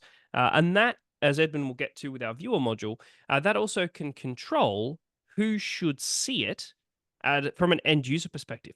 So you might have, for example, a view where that preliminary status shows a timetable to teaching staff, but they know that that timetable is indicative and can shift. Whereas the confirmed status is, the final timetable, as it were, obviously knowing that final timetables always move.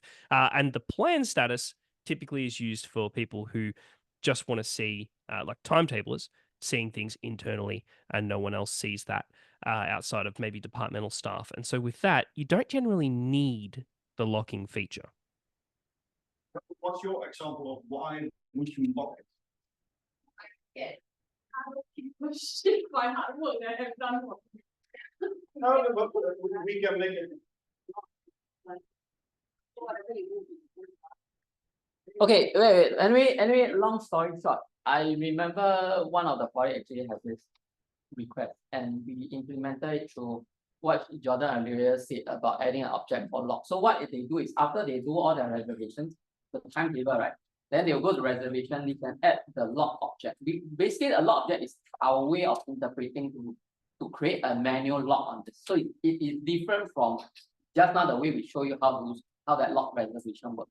So once that lock object is in, then the system does not allow other users to then go in, except if you are a super admin or whatever, right? So that portion is possible, right? To answer the question. Second thing is that you don't have to worry that if you have timetable something, you worry that somebody shift or delete or whatever, because as I told you, system itself track every single change, not just changes, but also who did it. Yeah. So if it's someone whom you know they don't like you, then very highly likely you will see the name there. But the point is that all your hard work will be in the system, and there's always a way to get them back. Yeah. And another thing is we can, with the authorization, is that let's say all the modules, for example, which belong to you, so only your team, the listed team, right? Yeah. So only the listed team can touch it. Yeah, so basically, if it was not you, it was your problem. Yeah, so if you trust him, then you don't need lock. Yeah. Yeah, we can also set up granular access for timetables so that the timetables will only work with the objects that are relevant to your school. We want to make it easy for you. Yeah. So if we can make it easy, that you don't need to put the pop on, because, or maybe another the information, whatever. But it might whatever, whatever information changes to your timetable. So that we make sure that they simply can't. Only maybe the timetabling or the administrator, can overrule things, but normally it's on your little own little. Yeah. Yeah.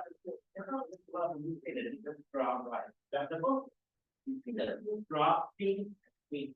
So when you want to make one order one from find but if now get better, you will not. You won't see that. So basically you have your live timetable and you have your draft timetable which we put on top of it. And then we have basically a traffic light on the side, which says, now there's, so let's say you make your draft timetable last week, but in the meantime, in the live environment, something is fixed. So the traffic light will tell you, now there's now splash. Then we have to unravel all the things before. Yeah, so basically you look at traffic lights, so hopefully everything is green. So then you basically commit.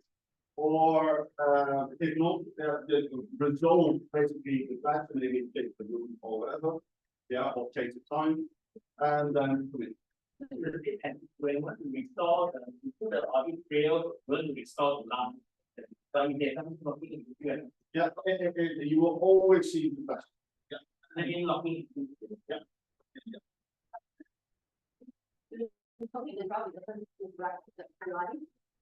Well, when you would say commit, then it will basically make all the changes you have made in the draft. That becomes from draft becomes line.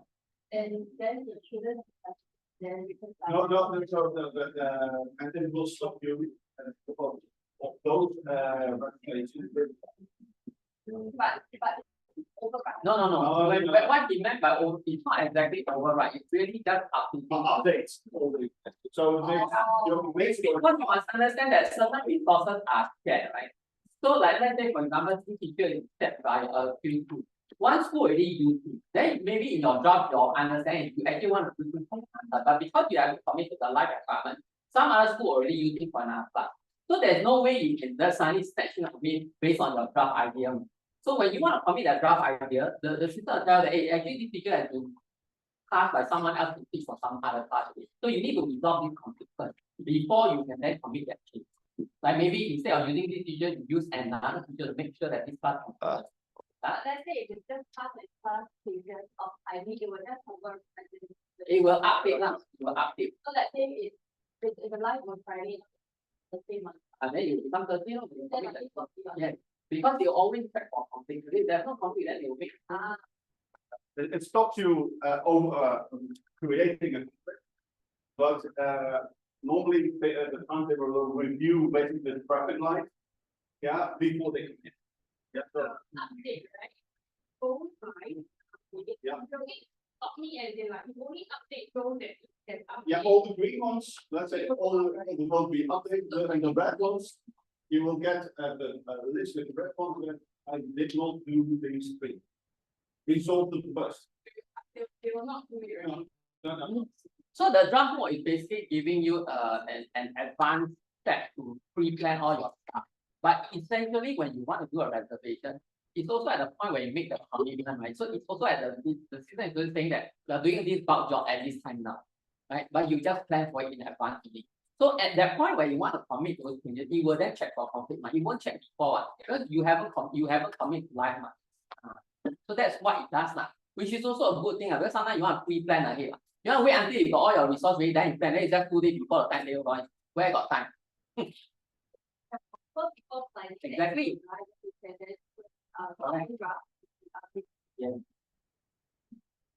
But of course, if you already know very sure those classes will have someone, you just do it live with time. You need to wait for draft. Because sometimes I say if you are competing for shared resource, like same lecture hall, same teacher that you are going to use, you obviously want to snatch first. Every school is going to do that. Right? And this guy is very hot one, or I must get him first, right? You want to quickly schedule him already.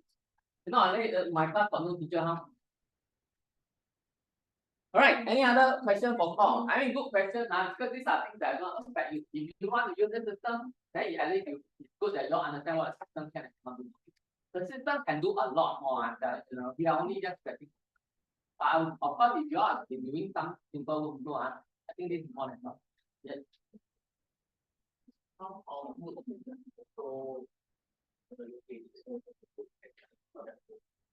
Allocation of primary. I think auto scheduling.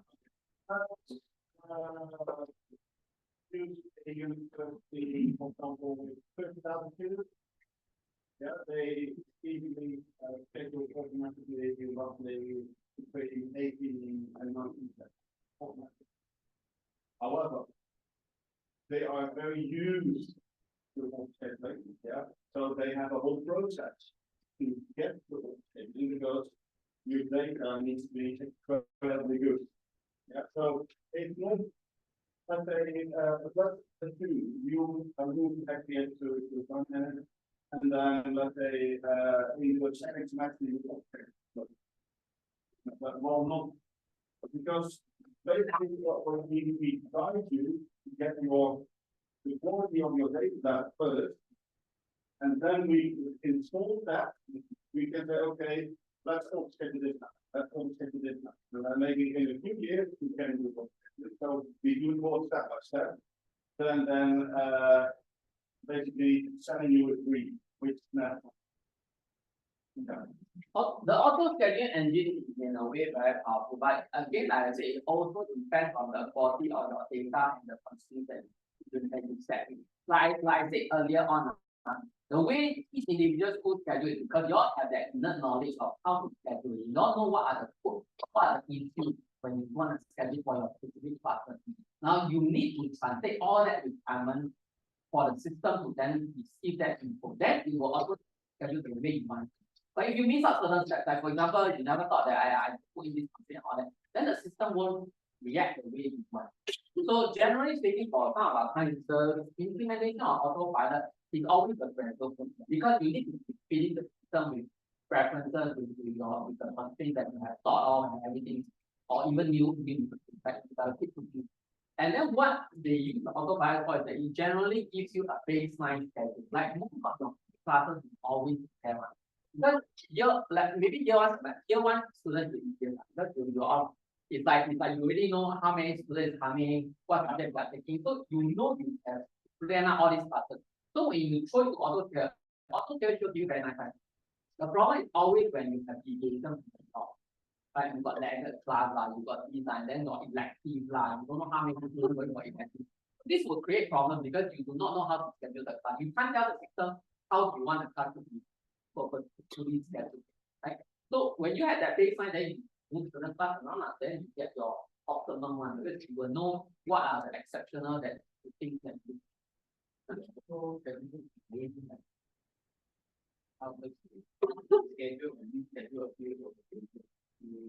no, it will help you do that if you give it all the constraints. It will. Because the auto engine is not just a fixed button.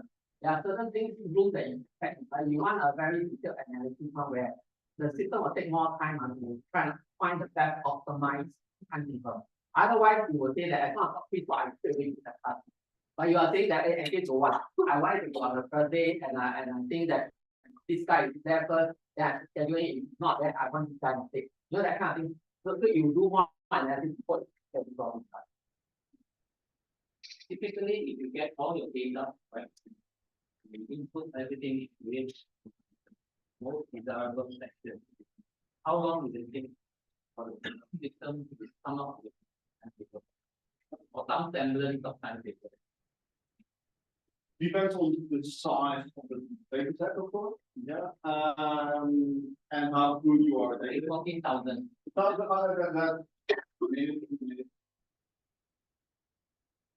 Minute, 2 minutes. Yeah, 1 or 2 minutes. Yeah, but to do all the work, yeah, to get all your information, that takes a lot of time. 10,000. Few more minutes. But again, so it's always the balance between getting your run and do the manual checking. Yeah, so you have so much knowledge in your head how everything needs to be when you manually set it. But now you need to tell what's all here, tell the system. I understand. Yeah. So if you, let's say, it turns out a timetable, how do I know that it is 100% complete? If it is not 100% complete, how do I know where to go? But very because we give it with polish everything which is set free, which is not fit.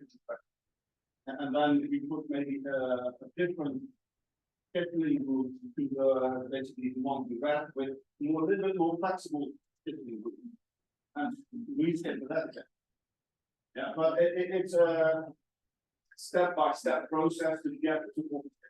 It's not well, let's say some inability to say, oh, scheduling is magic button, press the button, and then no, it's not. We try that. Yeah, but you basically often what we advise is to do them through steps. For example, either one do the maybe only the big lectures, also certain those and do the rest anyway, or maybe do the labs. All scheduling because that's very constrained as well.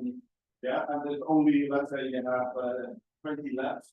Yeah, and that's it, and everything you can fit in there. So if you box it up, then it becomes easy. But I can already tell you it won't happen let's say within a year after you go live with the manual. But what we already try to help you with is getting your data to the right and nice to high quality. Is there a facility within the time that I can prioritize certain activities? But let's say I have a 4-hour activity, 3-hour activity, 2 hours activity, then 1. Yeah. So I prioritize, let's say 4 hours activity first. Yeah. So can the also Simply by that for me because these are most critical. Yeah, exactly. 4 hours slot. that's also how the let's say the auto schedulers work. Yeah, so they know okay, this is the most difficult one. So let's say all the big classes and also all the joint and top classes. Yeah, so those are the difficult ones. Or maybe one with also with the get factor in it because there's only one particular spot where that can take place. Yeah, so they make that priority one. So basically by filtering, so maybe you say, okay, the 4-hour classes, yeah, you filter on all 4-hour classes, make them put a label to it, priority one, yeah, have another layer, another layer, another layer, and then basically you schedule by the priority label. Then is it possible that I do a hybrid? The 4-hour, 3-hour activities and do also. Then subsequently You are- you Yeah, let's say the priority 2 and 3, I would like to schedule together. If you have to filter that again, that is like 2 and 3 and the rest you go to. and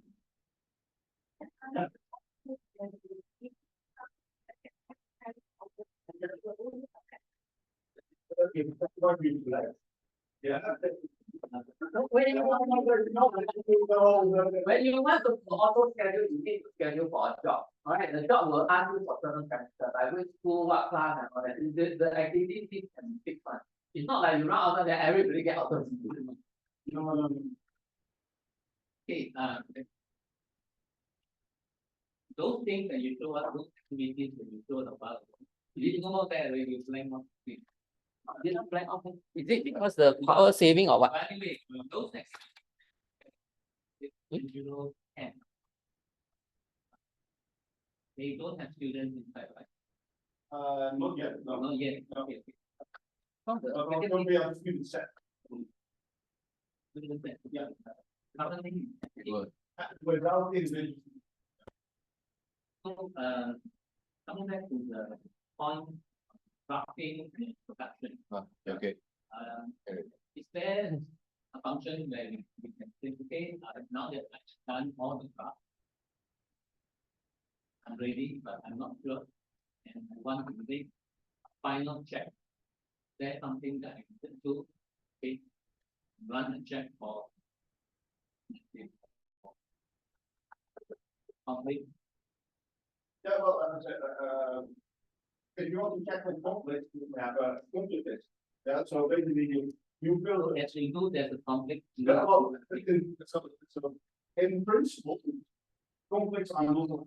And yeah, so you can basically the system does not allow any conflicts. The standard. And it will run.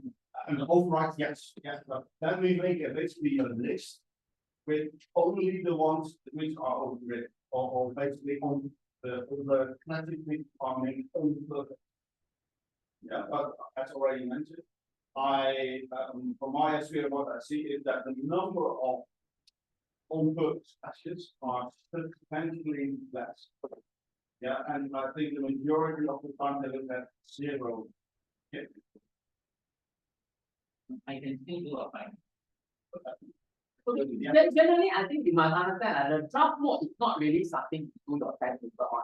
What generally put timetable on the actual course, the draft mode is really for you to make variation that to that somebody understand the draft mode thing. Because when you are timelabeling in time already, right, the conflict will always be going on. There's no way you can make changes without the system telling you there's no conflict. It will always check for conflict. So that's why this is your actual draft mode, because it's not yet released to the staff or the student, right? So this is your actual draft mode. The draft mode that we talk about is variation of the timetable that you want to make, but you're not sure and you're not ready to commit to go. Not referring to some tandem kind of draft mode. I'm referring to the main one, which as you are planning it, correct? But it's not production yet. Yeah, it is not production because production I mean it's like the staff and the students can see. No, it's the status we can be status as it is. Yeah, so and the first statement is flat. So only the timetable can be. Robert, we don't do it this way for them. Okay. So the party does it is that when because this I told you that the timetable needs to go to publishing. So it needs to go to people's off, right, for your page. And if your staff and the student want to see from the viewer side, they want to be able to see. We have a way to restrict them from viewing it. Yeah, by setting the date limit. So once the date limit is cut off, like let's say only up to April semester, because your October semester coming, but you don't want to them, but you already have a timetable for October semester planned out here already. But they cannot see because it's not open to them yet. But there's a way we can block them from seeing this thing. But for schedule, of course, you have to see everything. Yeah. So once after that time, we open up the viewer for them to see their October time, because that's when it actually goes live. Then we open up time, then they can see everything. Otherwise, it's always the scheduler who can see the time. So I hope that answers. So you are always in control of what policy. So it's not that the students over there, hey, they talk on another day, and you actually still get it done. So you are in control of what is the staff or student, you are in control of what is. And also maybe have a whole list of objects that maybe the student only see 5, 6, but the teachers see the 10. That's also you can control. So you can have more information for teachers and for example you can play with that. When the timetable is public, and the staff, that is the teaching staff, change of the time. If you allow that, then the question is, do you allow that? Because there's not by any of But not in the market. We have them in the public. We can allow them to do very minimal things. That is big, he or she is not going to love happening, he's not a big thing of the time.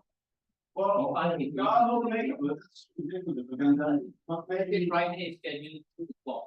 then Cannot make it, then some commitment. so what other many universities do is that the staff member is allowed to change who's teaching it, but not changing when it's. Yeah, then they need to request to the timetable. Please take it. Yeah, because you see so much more. Yeah, you have so much more control. But so if possible, but we don't need. Right, we still have another half an hour to lunch, so I want to go to viewer. So just making sure that everybody or any other question before just This one, really for this display items, I'll be able to customize, like we can see the class time as well as the location. what do you mean? What you want to see what customize what is on display or you're talking about this object? Because usually when we do a check, at one shop, we want to see what is the location as well as what is the class time. Toggle between different views, not the Yeah, but probably that is better to view that and view it. yeah. I think we will show you what is in view. Normally you can't see. It's not generally a good idea to see the timetable from here. Yeah. Because this is more for timetabling. So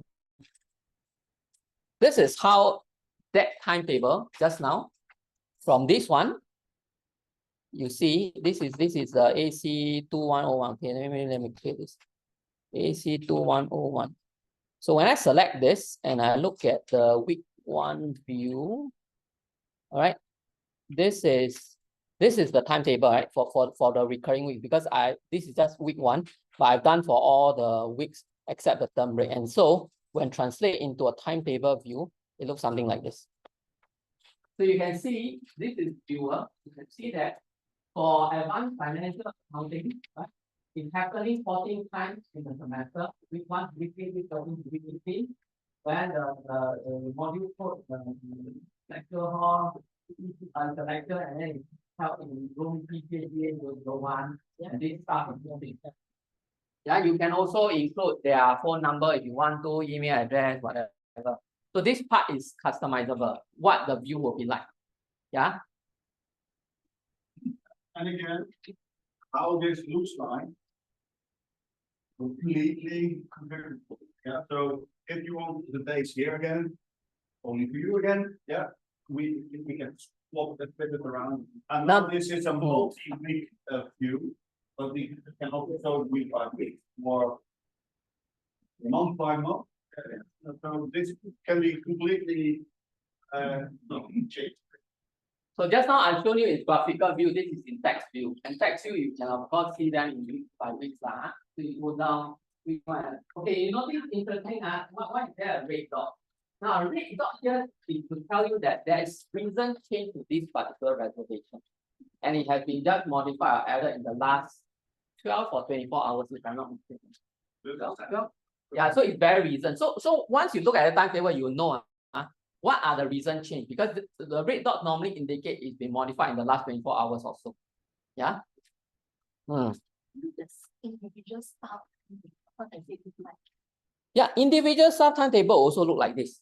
Okay, the only thing now I'm just showing you, I'm only showing you the module block because I chose ACC 2101 for this specific parameter. That's actually this parameter ACC 2101. So this is the timetable for the module block. And if you want to see for the staff, generally speaking, what we do is we can create customized report like this. So here in this customized report, we allow you to do many views. You can look by class, you can look under by module, you can look under by the module block, you can only look by staff or even right now you can see by staff, but I think I've only used a few staff, so I'm not sure how many staff I can get to see here. I know there's some guy called what? That was one of the teachers. No. Yeah, Angela, but I want to filter because there's a lot of data inside this system. Where is the NAP? Maybe I should key. Yeah, NAP. Okay. So is it Angela just now?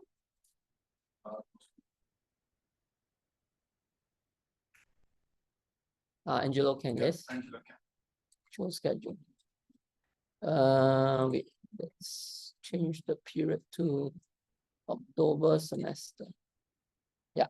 So Angelo Ken was scheduled in June series of the classes. So that's why we can give it two slots. Just under the key core, we schedule based on this block. Because we schedule based on staff view. Like for example, schedule based on staff view. Yes, you can. So in T viewer, you look at just remember this is Angela Ken. So Angelo Ken, so it's on Monday and Wednesday. So now if I don't look at it modular block, I want to look at it from a staff view, right? So Angelo, right? So when I click on Angelo, you will see that his Monday and Wednesday are there. Yes, you can. So in fact, what? When you select on the bottom right, you only show you calendar page content. And you choose more. All the corresponding calendars that associate with those content then start to be. Because it tries to show you where are the potential conflicts and where are the free space that you can use. So if you just do this stuff, then obviously you realize that this stuff cannot be used these two spaces because you book one, but every other one is still utilizing. And then so that's why when I go to viewer, you can see that it's on these two time slot. And again, what information is shown in here is configuration data. So together we discuss, okay, this is the information I want. We show that in here. If you want more information, you click on it, you get any information, again, what we would like to show. So in viewer, if you click on it, you can also see more details. Yeah. Wednesday, 15, 23rd, you can scroll down with all the series of reservations that you are to book for. Okay, now to the best part. So we are saying just now somebody said want to keep a copy, right? So let's say you look at this timetable and this is what you want to keep. So you can actually download it. Okay, you can download in PDF form, you can print it out, you can download it, or you can download it to the iCloud or calendaring app, or you can subscribe to the feed to go into a calendar. So you got Google Calendar, iPhone Calendar, whatever calendar you have. You will look for yourself, then you subscribe to it, you will send the feed into your calendaring. Then you know, oh, these are my schedule. You can set your reminder, timer, whatever stuff. You can download and set CSV file, Excel, then you can manipulate after that. This is for particular stuff.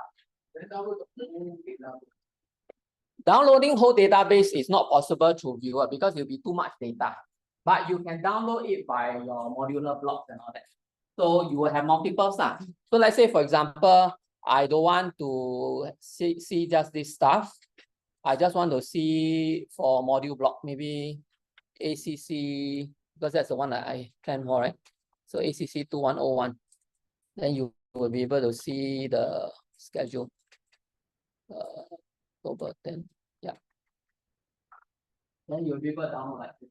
If you want, I mean, it is generally it's possible, but you don't advise it because I don't know about Mian, but Mama said it has about 80,000 members. So we never recommend them to download like this. It will take too much time. We have to with 10 million, but Yeah, so there's no way to do this. what's your use case? What would you like to do with that?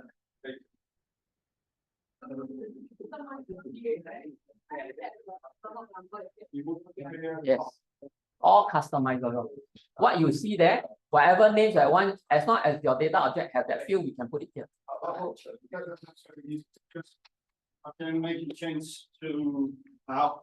So this is now for 14 weeks. Yeah. But I simply can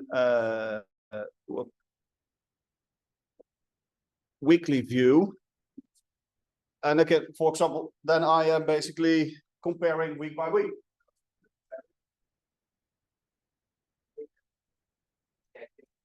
Yeah.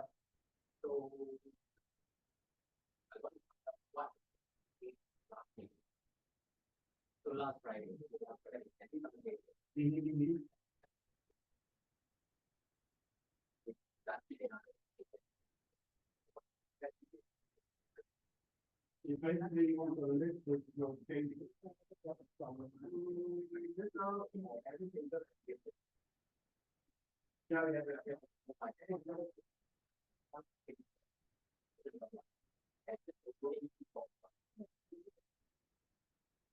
you want to kind of record this all the changes in different fields.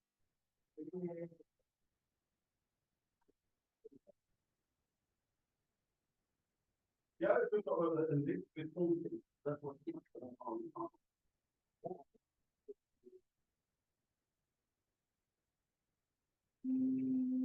So your way your schedule is weekly pattern is similar, right?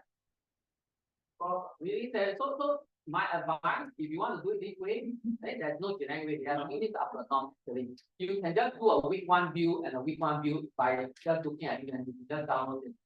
It's more straightforward because when you look at, okay, the reason why I say is because if you have a weekly recurring pattern, then your week one is the critical one because your week one determines all your other, right? So you just need to compare week one, and week one is obviously a lot less data. You must understand that Timeedit is a multi-year database, so it takes in all weeks. So imagine you only want 3 weeks, but now you're trying to download all 27 weeks. Doesn't make sense. You're taking so much time, but you're only looking at one. So you look at week one, like this week, customize view like all report, where you can then download. So once you can do it this way, this graphical, let's say this is something you did last week. Now I go in and make some more changes. The timetable came up with the changes, and then you download again. So you will have 2 copies of it. I told you can either download it in your Excel or just copy and paste this and whatever what you want to do, and screenshot this one whatever. Then you can have a clear view of what are the changes made. This is really one Yeah, but you can select multiple. You can select multiple, but I feel that it doesn't make sense because then there will be too many things cluttered. Then how are you going to see where's the activity? And one other thing you could do is, here you have that red dot. Yeah, and say, okay, give me all changes I made in the last 72 hours. Yeah, but then basically we change the, how long the change record needs to be along, basically. And then basically everything with the red dot, every change. So that's how we can make it work. You can change the results. Yeah, but it's not regulation, how long the duration is. Yeah. No, but sometimes a few hours. But it's just a complicated. Check the previous, right? For example, currently we call students level. Let's say year 1 are 30 classes, or year 1 can see this 30 pieces of media documents of each of the students at timetable. Yeah, you can select what are the But this currently is 30 activities. And then multiple students get 30 pages. Because we work differently, like and they came to the room, then they use the manual, they will prepare the what can you just make a creating one you just select a of it. Yeah. And just download it into Excel. Given the Excel, given the link. You can go in and see what the given the Yeah. And the link is always. Okay, generally speaking, the way this is done is that the fixed parameter will be set up. And I would advise you this what you want. I know I get the fact that you want to do multiple, but this is first and foremost for viewing purpose, not so much for download purpose. So when you do this, you actually need to filter out by the respective module block or pilot set. Then you create that link and send it to them. So that way you don't have to physically download the file. Also, when you give them the link, why is it so good that you give them the link rather than a printed document? Because if let's say after you send out that link, then you suddenly remember, hey, I still need to make one change. You don't need to go and edit that link because whatever they go in, they will always see the latest change that you have just made. You understand? So that's the beauty of it. You print out hard copy. Let's say this was yesterday, and this morning you make one more change, and then you wanna print out one more time. You know what I mean? this link is pertaining to one One, yeah. Yeah. because we have 120. I know. So the first we generally in one. Yeah, but from a reporting mode, I think we can create certain report. We can include multiple blocks. we can include multiple report. That is for report. So I'm just showing you this. So what do we mean by report? So we have actually created, okay, other form of reports, right? And I will not show you too much into it, but basically there are a lot of things we can do from report. I don't know. That's why I asked whether the registrar thing or the party. MOE has some requirements to ask the polytechnic, say how many students are in the school during certain time hours. So we can create this system and all of that. Let's say I want to get a number of lifetime students during that time in a current year. The system will then look at all the reservation, all within the lifetime and the current week to calculate the number of students and then generate that more and then download, give the name, whatever. Same thing here, we can then show you sometimes before a certain position. So you get all these reports, then multiple module block, multiple pilot and whatever. And then it will show you. We also have this student meeting report. So we will show you the students are people into what class after you put in their student ID one. But let's say these are not standard features. These reports are generated from client perspective. So what you are getting may not be all, but it depends on what you want for the report. But the report itself can do many things. What we don't recommend is to download everything because you all have no idea how much data. Temasek has 80,000 reservations. So imagine if they say, I want all the reports. You know how big it is, how long it takes. You will hang the system too long. Because this system is not allowed, it's not supposed to let you download everything. It's supposed to give you the snippet of what you want to see, what is more relevant for you. But the report is quite powerful that that generates a lot of stuff. So you want, like I don't know, you want your staff related or grouping, what all this can be done from here. Not as often, we can generate any kind of report that's as long as your data is intact, you generate a report based on your data.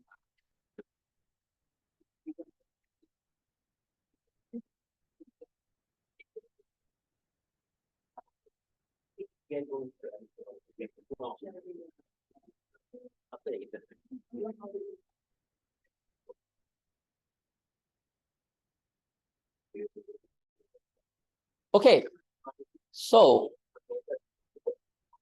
we only have a few minutes left before lunch. Any questions from viewer? Yeah.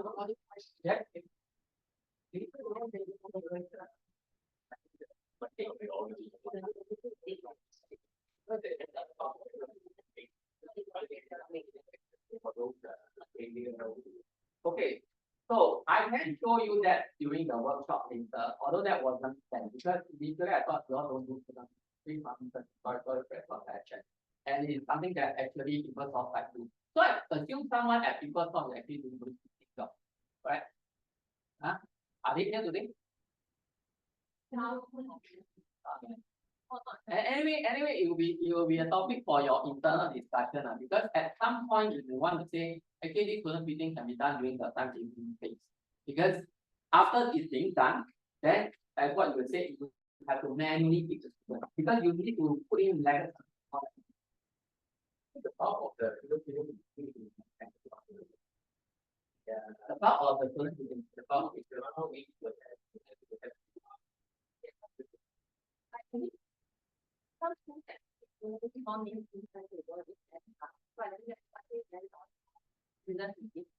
So each non-mainstream student, we treat them as a separate student class. And then we will do the merging later on in that. So these are the exceptional cases lah. But all the list of the core students and trained students are not. We only merge. Okay, so for student meeting itself, the way we implement this solution, there are two ways. There's not one single way because of the complexity on requirements. So T itself has a T allocate function where you can determine certain parameters like PPA and rate and whatnot, and then you make the class of that. Like that for T allocate. And it's a separate module and not included in core work. Another portion of it is that because this fitting process is actually required to count the polytechnic, we do this through integration exercise. What do you mean by that? So we actually run scripts in the background where we activate the switch, and then based on certain student teaching logic, we put the students into the respective class based on their module selection. Okay, so that's how we do it. And we have made, we took a few revisions to this student teaching logic because we understand that there are fitting required for negative subjects and elective modules. Something that fall out of your core kind of set, so to speak, the main bulk that people saw, like what you guys have to do. So instead of manual fitting by you guys, that logic, that second phase logic is where we do all this exceptional tools, where we will look for certain pilot segments that are unique one to fit these students so that they get on the next subject like. So I can explain to you the logic and the process, but it's not something that you can see or touch in the system because this is done in the background. But once the student input is ready to send it to us, we will run an integration job in the background, and then the student get automatically fitted. And then when you come to viewer, you will see that once you search for a specific student, the student will have all the classes that their module selection they have the same. So if they have 5 subjects and you have allocated certain specific class on these 5 subjects, be regular or elective or whatever, they will all fall into it. Good question. And because this integration is done in the background, the system won't check for that because the fitting is done in the background. So what then happens is that in P core, that's how I mentioned, right, there's a conflict list. The conflict list, you can actually see what we call unintentional conflict, and you can also select student as one. So you will then be able to see that the students, if they have clashes, and because it's unintentional to integration, you will be able to see all the subject classes, and from there you can then resolve them. Register them for that class, and then register them to the appropriate one, to the correct one. Yes, you can still do it. All right. So the integration is to save you the tedious work of doing one by one. Because sometimes you have maybe 200 students, also very tedious. Right? But the system takes care of most of it. And maybe out of that 200, maybe got 50 students who have passion. But at least you just need to resolve it because the system run this and find each one. Yeah. All right. You have to provide this data, the data set that effect. Okay, just to share you, it does this. Do this. It's a very complex job. But it does take a lot. Because the manual fitting always is a big issue for them. Especially when they have late enrollment. Late enrollment students, new students, they have to run fitting on more time. Yeah, define the class. We need to define the class. Yeah, we need to define the class. Because when you define the class, define volume. But each volume will on the class. You need to define the class.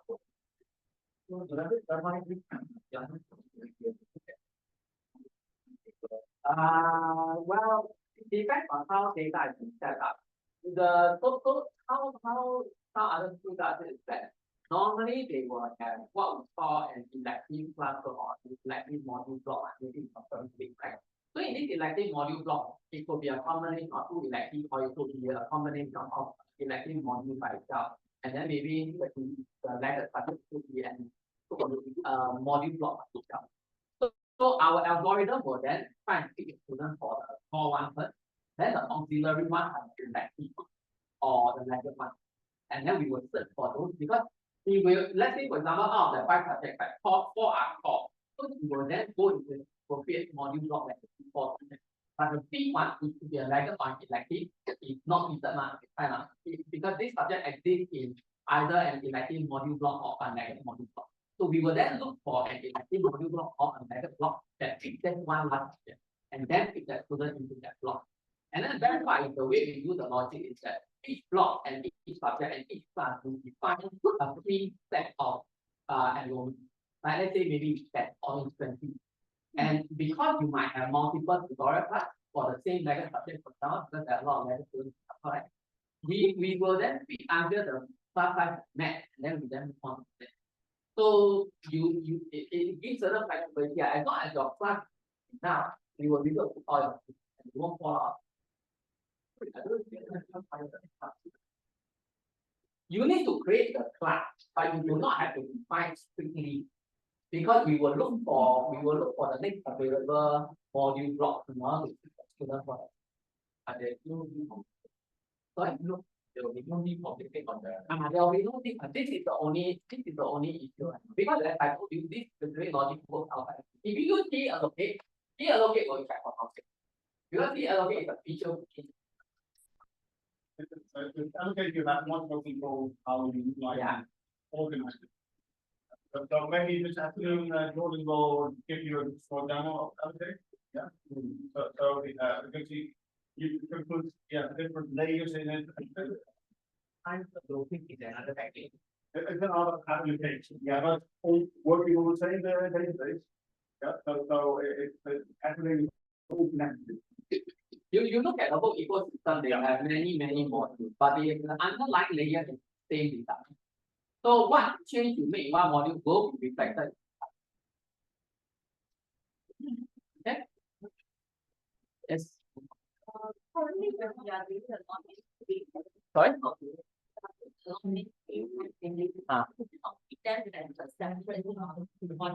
Yes. So I'm just wondering if it's important for this, and then timetable them as we such that there's no conflict. So generally what we do is that instead of you creating a very unique module block just for that student, right? As I told you, the example that I gave you earlier, the student can have 4 subjects in a 4 module block, and then that 1 or 2 subjects being the bagged ones or elective. We will still feed that student with that 4 or 5 more into the core module block. Then we will look for the additional module block that fit that student for that subject he or she allocated for. So that way, you do not have to configure a very unique set of module blocks just for that student, because he could use a combination of all these. He could use a combination of the core module block followed by an elective or a ladder block. You understand? So, You don't have what? so we are wondering how to differentiate if you are just It's something we can explore because I told you, I do not know your entire workflow right now, but it is always possible because we can do this either through deallocate or through. But my point is that we cut down on the unnecessary creation of always a unique set of data just for one student, because it's obviously tedious now. Right? You got 200 unique students, then you got 200 unique combinations you need to play with that one, and it's just for one student. It doesn't really make sense.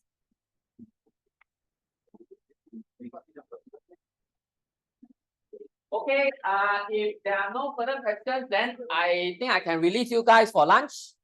Now it's 12.